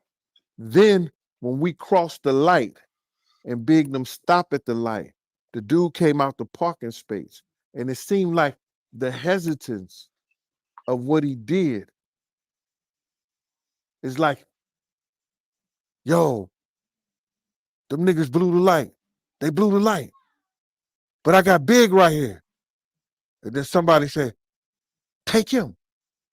Get him. It was just a hesitant. Because if it was meant for Big, why would they wait till we get way across the light Okay, so to start shooting? He saw it, he knows then. So he's saying it was meant for Puff then. Why would they wait for us to get across the light? It was a flashing red light. Why would they wait for us to get across the light if it was meant to be? You understand? We was across the light and had stopped because Tone said, yo, somebody pointing a gun at Big now. Then we heard a pop, pop, pop, pop, pop. So that wasn't meant for Big. Yeah. Somebody got the okay to do that. Wow. Introducing the newest addition to Boosts, Direct Links. Your revenue potential just got a whole lot bigger. Each newsletter you're boosting. And they say, okay, we're going to commercial break. They take the award, they walk off. Next thing we know, boom, the door slam open. Here come Tupac down the road with about 100 half Crips, half Bloods, and he got on fatigues. So when we get in the back, they like, yo, Pac coming back this way. Biggie them had just performed. Yeah, we on Boss Talk 101. Yeah, we gonna talk. As you talk about that, look at what's going on with Puff Daddy right now. I mean, it's warranted. I mean, baby, how do somebody who never wrote a song, produced a record, got all the money? That's real. Boy, that's real.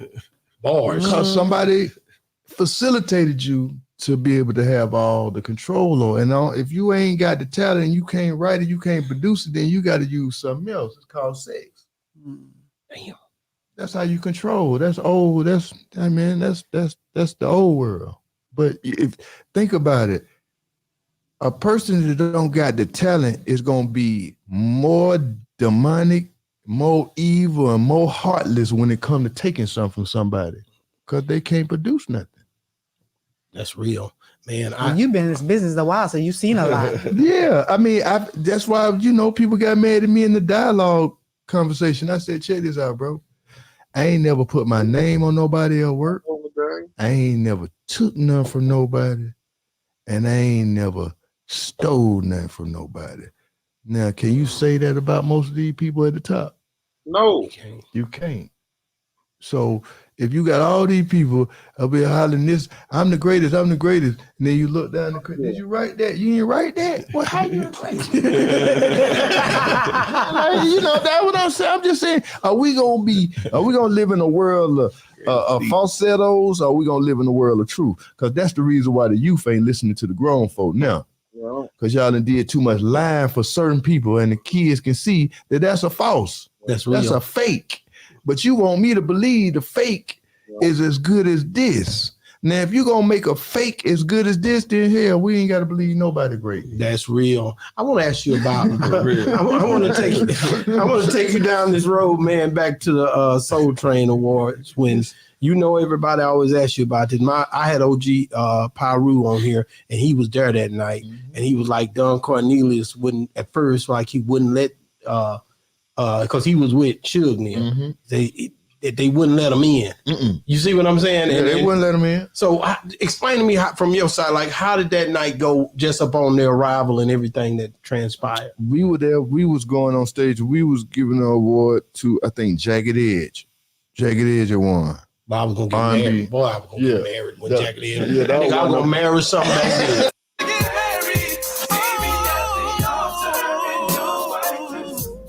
You know what I'm talking about? Man, every nigga like you that little turn that shit off, man. That was the song. Yeah. So we giving them the award for that.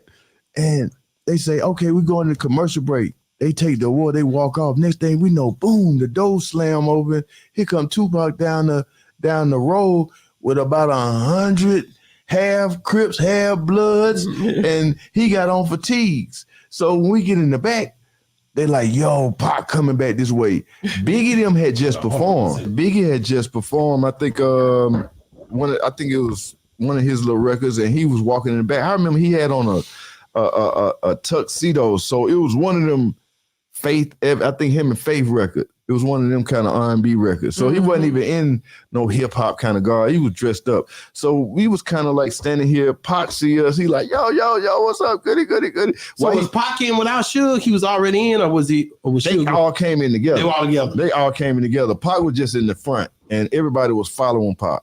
And once Pac walked right through the auditorium, everybody like Tupac. He walked past the seats and walked and went in the back. So all the people followed him. So just imagine that we standing here and he walks up like, Keefy, what's up? And while he talking to us, he looked like this and he see Big. He was like, there go that fat motherfucker. That's when he started going, he started doing it. We sitting there like, and that's what Don Canese came out like, hey, bro, Suge.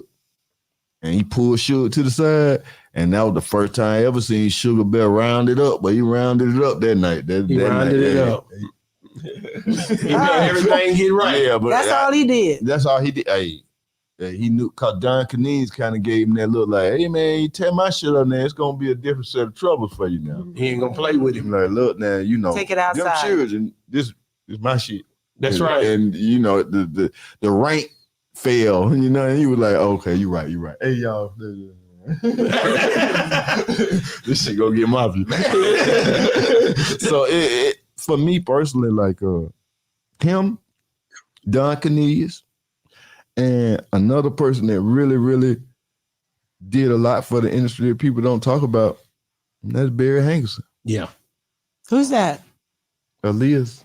Oh, okay, got it. That's the one that I told talk about on the show all the time. That's like, that's who read Suge. That's who read a lot. Jimi Henchman. Yeah. So I was with that crew. Yeah. I was with him. So it's like, OG stay here. You know, Barry Hankerson stay in Atlanta. Stay right here in Atlanta. You know what I mean? So it's like, for me personally, I just look at the ones who are renegade, Jay Prince. I look at everybody. When I look at Luke, when I look at Jay Prince, when I look at everybody who was successful outside of what people say is the outside of what people, you can still make it. These are them renegades. Them are people that ain't connected to the industry like that, but they ain't. They still got their own thing. Like the industry don't affect them. nucleus, which is New York. They don't get the same respect for building their empires without the corporate people's money. Everybody in New York had the corporate people money. People in the South had to put their own money up. Man, but don't you think that helped the game because of the way that even to this day? That's why they sleep when we've been awake for 20 years. That's right. They've been asleep. I gotta be like, man, what you talking about? Man, the game been over. Wow. The game, if it was a war between us and y'all and it was about music, man, that been over, man, 20 years ago, man. What did you think when Master P did that run where it was everything, Ghetto D, everything that was coming out? Master P was the greatest because you remember that, don't you? It was amazing because I didn't really notice him until we got to the Bay Area. And we was doing, you know, that's when you still had mom and pop stores, and you get to the mom and pop stores. And we left the Bay and we went to Chicago to a man named Mr. Daniels. This Thursday, the 2nd of May, you have a once-in-a-lifetime opportunity to see live and in-person. When we stopped at the light, I see some chicks on the curb. Me yelling out the window, yo, mom, what's up? Yo, what's good? And before you know it, a car just rolled up, started popping in the car. Didn't say nothing, didn't yell nothing. Just pop, pop, pop, pop, pop, pop, pop, pop, pop. I wanted to make sure like that this dream meant something at the end of the day, because you know this young man, you know, lost his life throughout this journey. Now, it's a new beginning. You know see what's the life after the death, you know? The hip-hop world has seen its fair share of heartbreak, and one of the saddest chapters in its history is the early passing of Christopher Wallace, better known as the Notorious B.I.G., or Biggie Smalls. On that fateful night of March 9th, 1997, Biggie's life was tragically cut short in a drive-by shooting in L.A., leaving a massive gap in the rap game and in the hearts of his devoted fans that can never truly be filled. Lil Cease, a close buddy and fellow rapper, not only saw this terrible event happen, but also played a big role in shedding light on what went down leading to Biggie's death. So who was Lil Cease, and how did he make it out? Born in 1977 as James Lloyd, Lil Cease grew up in Bedford-Stuyvesant, Brooklyn, while Biggie was born in the neighboring Clinton Hill in 1972. They both came of age during the turbulent 1980s crack epidemic, a time when their neighborhoods were rife with danger and temptation. But despite their age difference and different backgrounds, Cease and Big quickly formed a deep bond. Actually, their friendship went beyond the usual definition of companionship. It was more like a brotherhood. They not only shared their dreams of making it big in the rap game, but also their struggles, joys, and fears. They found comfort in each other's company and in the shared hope of escaping the tough realities of their Brooklyn neighborhoods. Their relationship was built on trust and mutual respect. Biggie's talent as a lyricist and storyteller was evident from a young age, and Cease recognized his friend's potential even before the rest of the world did. This unwavering belief in Biggie's talent played a crucial role in both their journeys. When Biggie started gaining recognition in the rap scene, he didn't leave his friend Cease behind. In fact, he brought Cease along for the ride, and together they formed Junior Mafia, which stood for Masters at Finding Intelligent Attitudes. It was a hip-hop collective that would become synonymous with the mid-1990s East Coast rap resurgence. The crew was made up of close pals and associates, but Lil Cease had a unique spot as Biggie's right-hand man. Junior Mafia's first album, Conspiracy, dropped in 1995 and featured contributions from both Biggie and Lil Cease. While Lil Cease and Biggie Smalls' friendship blossomed, the rap world was deep in a fierce and heartbreaking rivalry between the East Coast and West Coast hip-hop scenes. The East Coast, led by artists like Biggie and Jay-Z, was in a showdown with the West Coast, represented by Tupac Shakur and Dr. Dre. This feud turned nasty, leading to violence and tragedy. Cease and Biggie found themselves caught in the middle of this feud. Tupac, who used to be friends with Biggie,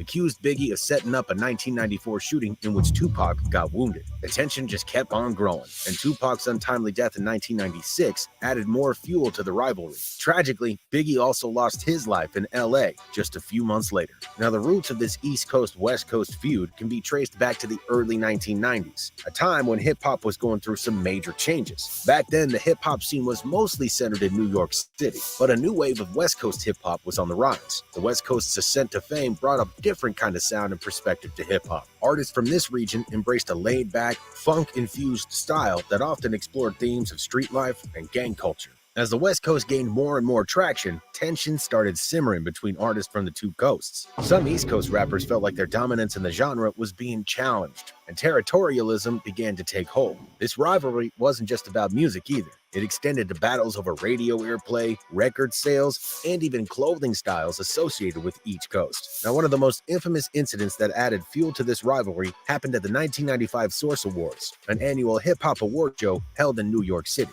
Right from the get-go of the ceremony, tensions were running high, and the divide between the two coasts was glaringly obvious. Things took a heated turn when Suge Knight, the CEO of Death Row Records, took the stage to accept an award. His words were seen as a direct challenge to the East Coast artists and their labels, suggesting that the West Coast was the true home of creative freedom. This incident had a significant impact and cannot be overstated. It pushed the tensions between these two coasts to new levels, reinforcing the belief that a real feud was brewing in the hip-hop industry. At the core of this East Coast-West Coast feud were two of the genre's most legendary figures, Tupac and Biggie. And it's a funny thing, I kind of realized how powerful Tupac and I was.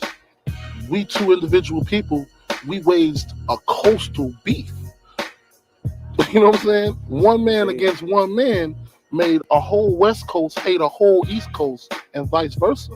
Their rivalry took center stage in the conflict, and their personal animosities only made the tensions within the hip-hop community worse. Tupac, a West Coast native, had a rocky relationship with Biggie, and it can be traced all the way back to a series of misunderstandings and conflicts. Pac believed that Biggie and Diddy had prior knowledge of the 1994 shooting in which Tupac was wounded, even though Biggie vehemently denied any involvement. Tupac's anger and paranoia grew, fueling his belief that there was a conspiracy going on against him. His imprisonment in 1995 on assault charges only made his suspicions grow stronger and intensified his feud with Biggie. During his time behind bars, Pac signed with Death Row Records, aligning himself even more with the West Coast and adding to the tension between the two rival coasts. Hit 'em Up versus Who Shot Ya, Biggie versus Pac, everything was on the line. The feud between these two came to a heartbreaking conclusion with the deaths of both artists in drive-by shooting incidents that remain unsolved to this day. Tupac was the first to become a victim of the violence. On the night of September 7th, 1996, he was shot multiple times in a drive-by shooting in Las Vegas. Tupac sadly lost his life 6 days later on September 13th. And just 6 months after Tupac's death,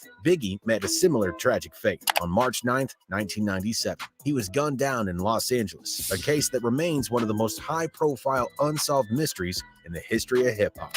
And I say, yo, Puff, I got some intel, brother. He ain't never heard me ever tell him not to go nowhere. And I didn't tell him not to go nowhere that night. I said, Puff, I got some intel. The guys are coming to kill us tonight.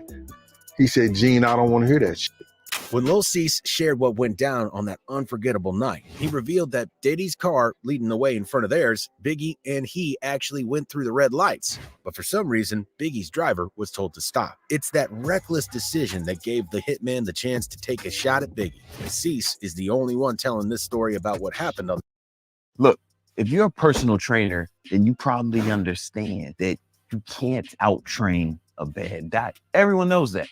So that fateful night. Now, Diddy's former bodyguard also brought some new perspectives to Biggie's death. Gene Deal, who was part of Puffy's security detail in the 90s, spilled the beans about the night that Biggie was killed in an interview, and he's frustrated with how the events leading up to his death are portrayed in movies and documentaries. In contrast to popular belief, Deal insists that Brooklyn rapper's untimely demise technically wasn't due to a drive-by, and he's convinced that the shooter, who still remains unidentified by the police to this day, was lurking and waiting before pulling the trigger. And this was not the first time that Gene told this story either, and he's pretty much always telling the same thing. This is why people believe him in general. One person said, his story never changes. I feel like he's telling the truth. Another comment was right there with him. Gene told the same story hundreds of times. He's definitely consistent. Gene had information that the killers would come to get them, yet Diddy thought this piece of information wouldn't result in anything. Sadly for the hip-hop community and all those close to B.I.G., Diddy was wrong. Gene Deal also remembered rushing to help Biggie after his GMC Suburban got sprayed with bullets by the driver of a black Chevy Impala.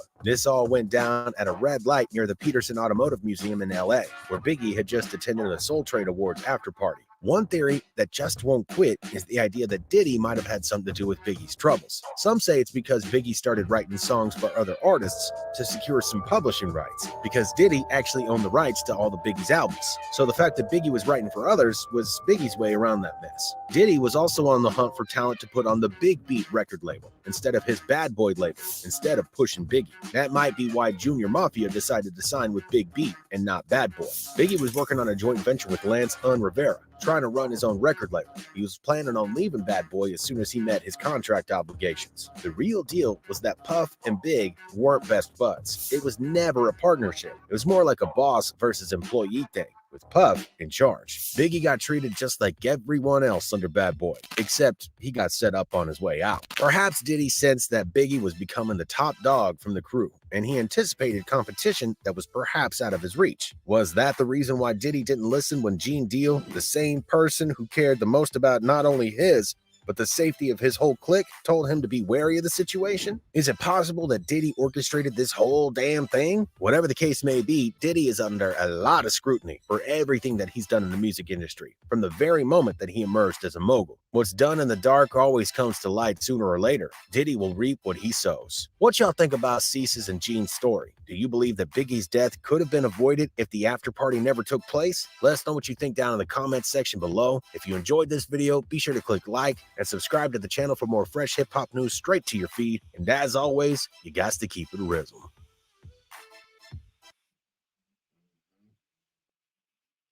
I'm a homeschool mom. I joined Forthright to earn extra cash. Forthright has many advantages. Speculation, the fact that Diddy had some ties to what happened to Biggie. Do you have anything to speculate there or not at all? Well, the thing about that, I also heard that. I also heard everybody say, and I think it was a guy, I didn't hear it personally, but they say it all over the internet, his bodyguard said that he had something to do with it. And I never, like I said, me and Puppy is nowhere near friends. The respect for him was left a long time ago. But at the same time, it's a bad man. I don't give a fuck if it's me, him, you. Anytime you think you can play God and take somebody's life, that's a fucked up thing. I might be a lot of shit. One, I ain't smart being stupid, so I'm not stupid.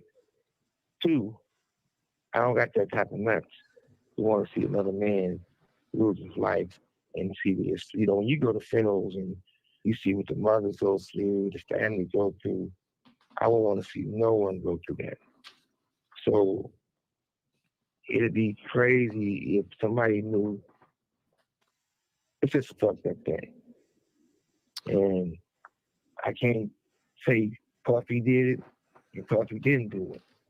I can't say the cops did this and the cops didn't do it. But what I could say 1,000%, I ain't had to do nothing but shit. And I'm not saying to clear my name and all that shit because my name is already what it is. And the best person I want to understand me is God. And you know, the people that love me because I love them. Yeah. But at the same time, when you look at it, man, it's a situation where I think it lets hip hop up. It makes the culture to people up. It kept the thing. And when I lost Tupac, it was a long time before I really listened to a lot of Pac music. I think I thought about it and think about him all the time. I still do today. And sometimes when I hear somebody say negative things about Pac, I get more mad when they say negative things about Pac before they say negative things about me. Because I'm here. You got something to say about me, and I'm gone. Bless you. You know, but yeah, man, tell your life, tell your story. We still will never be the same without Tupac and Biggie. And I'm gonna end it here because I knew Pac and Biggie loved each other. When I was in a hotel and me and Pac in a hotel and he talking to Biggie before Pac passed away, he wasn't mad at Biggie like, I hate this motherfucker. He was more hurt because he felt that Biggie had something to do with the shit in the studio in New York. And they was talking, I could tell it was two men that cared about each other. And you know me, I'm thinking about making history again. I'm like, man, y'all see, it seems like y'all love each other. With me, hating love relationship. I said, the best way to end all this is do a 4 CD disc on Death Row. A song with Biggie do a CD, Pac do a CD, and the other two, both of them going back and forth. They just in pockets, you know, let us say what they say.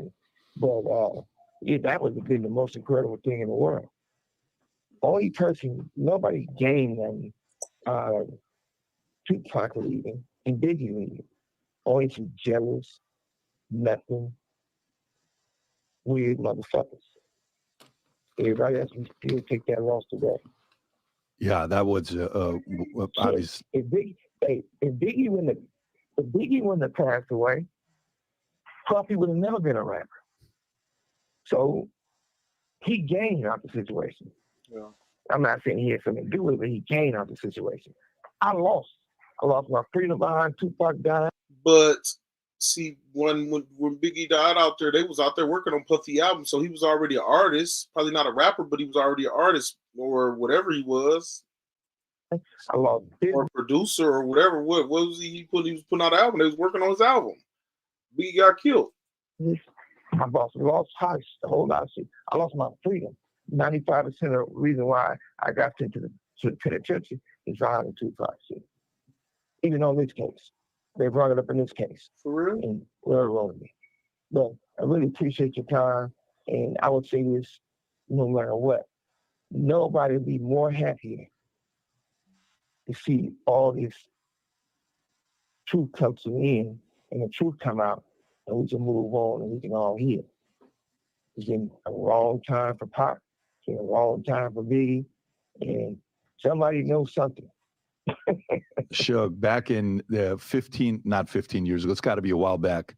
A couple times I met you. One time it was through a friend named Jay King, and the other time was on a flight from Burbank to Vegas. You were sitting right next to me, and we're talking years and years ago. Call and your telephone number will be monitored and recorded. I just want to say thanks for making the time to jump on here and have this conversation.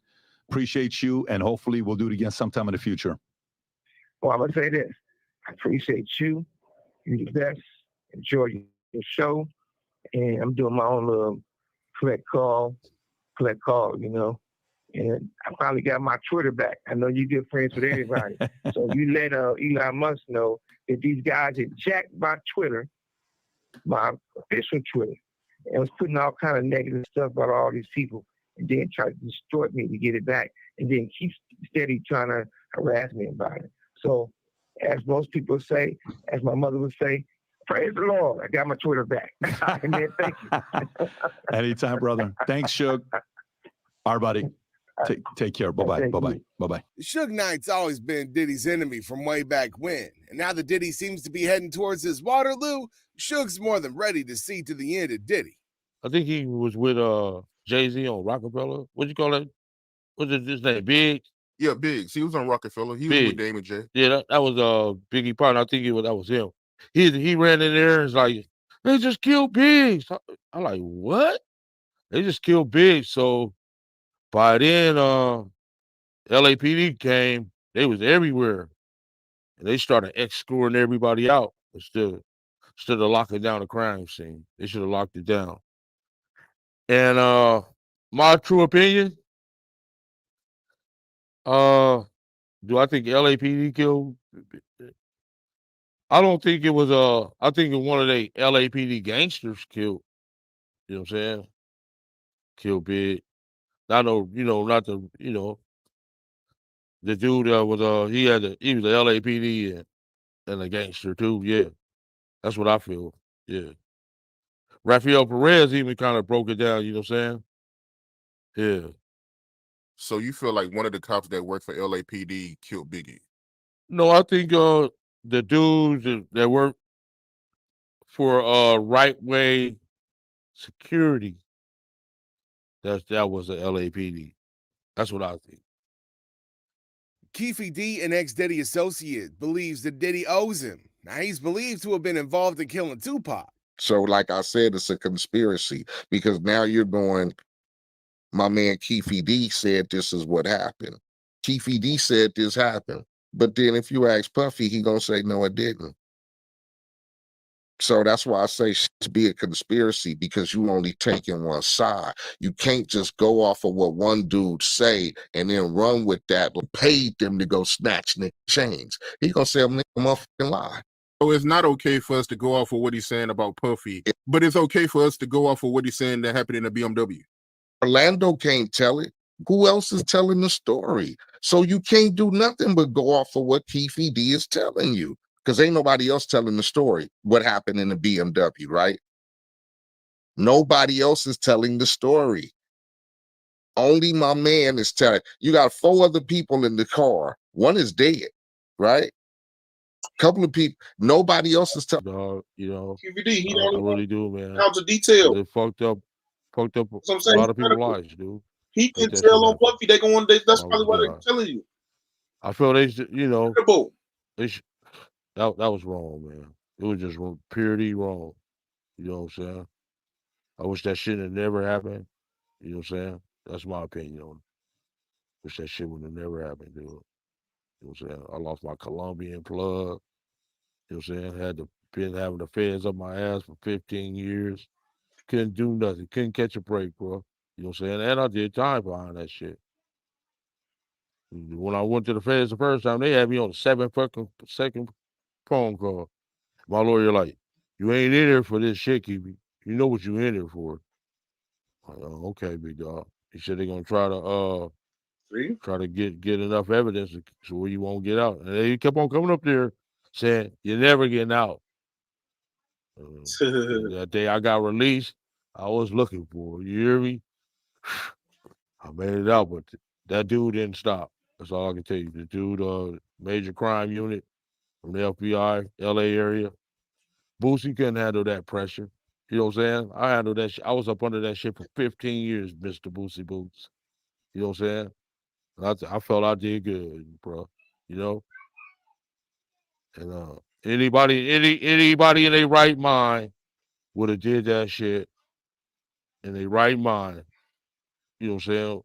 The deal they gave me, anybody in their right mind would have did that shit. Free their people, straight the indictment. You know what I'm saying? Anybody in their right, because they was punishing my crew all over the country, dude. It was for the punish us. If there's anybody who wants Diddy locked up ASAP, it's Gene Deal. Now he believes. Before ShipStation, it was crazy. It's great when you see, 100 orders come in, but then you realize I got 100 orders that I actually have to ship out. Believes Diddy's gotten away with a lot, and he revealed that Diddy was involved in Tupac's death, and he's even willing to testify against Diddy. Did have a relationship. Keefy D, I've seen them on a number of times. They were gambling together. They were drinking together. They had fun. They was hanging out in hotels. Yes, they did have a relationship. That's no if, and, or buts about it. That was before me. That was before Zip. Them two had a relationship. Keefy D and Puff. That's known. You understand? So now, as far as me having any information whether he commissioned Keefy D to do a murder, nah, bruh. That ain't me. I can say, they can ask me, did I see Keefy D? Yes, I did. Was he around? Yes, he was. In what capacity was he around? Gambling, having fun, drinking, and talking. Did he ever did security? No, he did not. Now, did he use his manpower, his dudes around him, around us, and people could thought they was a part of us? Yes, they were. It made us seem like we had Crips with us doing security. It made it seem like it, but they wasn't. They was there to have fun and chill. Now, if something jump off, would they have done something? Maybe they would have. But there's not no time that I know of that they were being paid to be there. They was giving free tickets to party, to come there and have fun.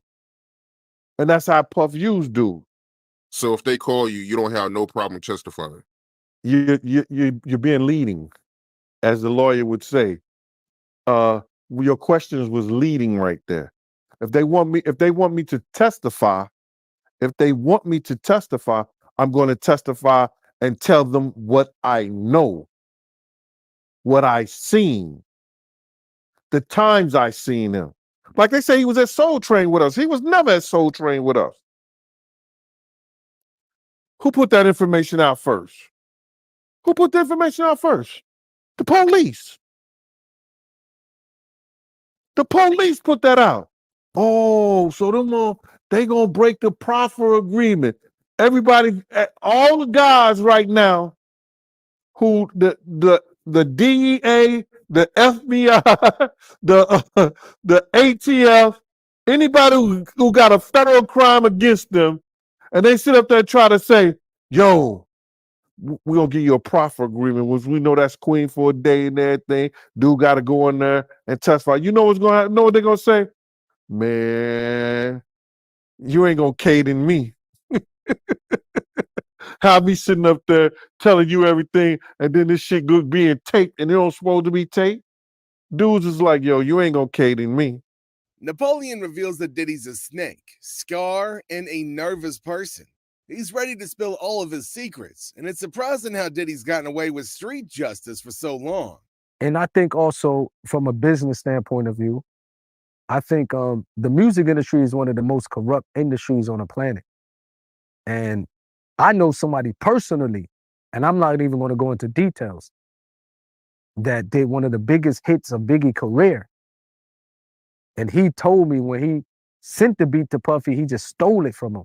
So just from the amount, how you doing business, you cannot do business that way and expect for, you to continue to be successful, because eventually it will come back. So we always heard about, you know, from that standpoint of view, just doing people dirty, you know, just snaking people for money, and every evil thing you can think of. They just, you know what I mean? So that's sad, because when you come from our background and we get into the music industry, for example, and they start becoming these CEOs, the first thing they start talking about, man, we're going to do our own record company because we tired of the white man stealing from us. You know what I mean? And then you get these black CEOs, they come do the same exact thing to black artists. Like the time that I first met Pac, we was in a group called Dramacidal. We went from being young thugs to Dramacidal. Then we became the Outlaws.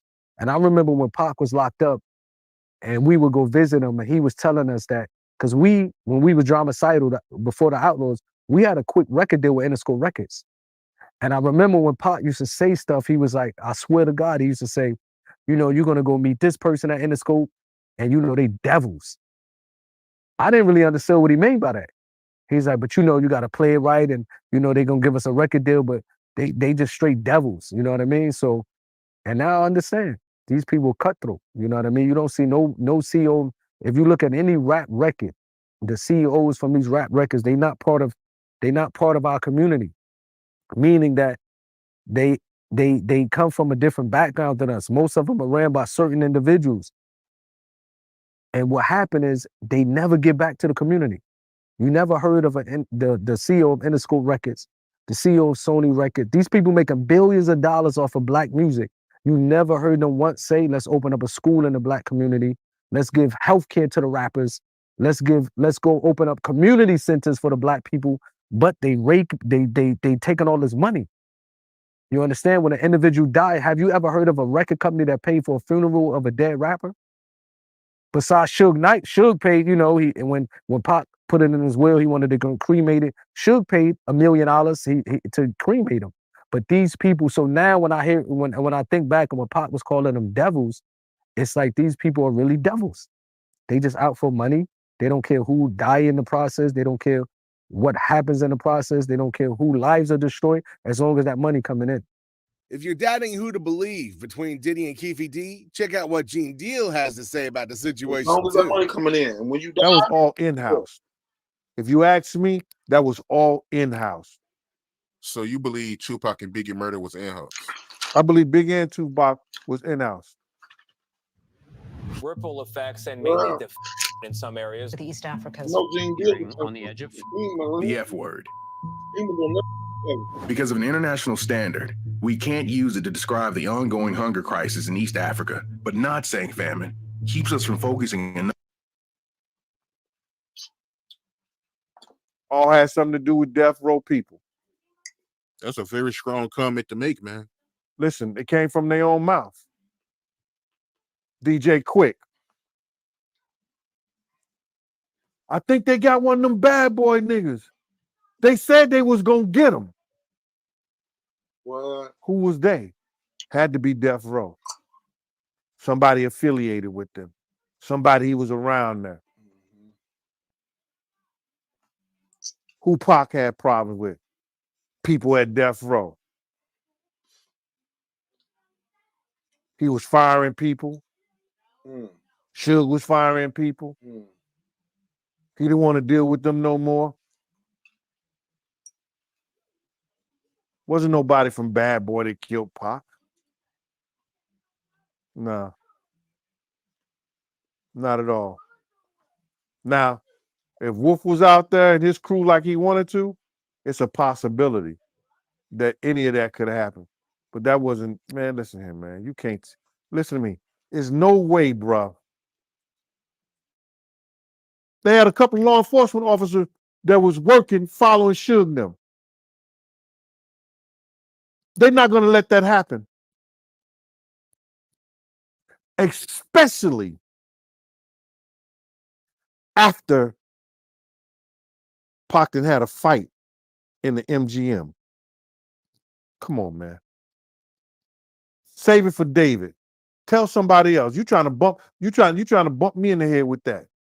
Now I'm Sam Sausage head if you want me to believe that. Well, a few days prior to going to Vegas for the fights and the event that we had for 662, rumors started circulating that the Southside was telling everybody they was coming to Vegas and they coming to 662. So we got prepared for that. We all got to Vegas that weekend. Keefy D them came through, pulled up in the front, and I had alerted everybody that the Southsides are here.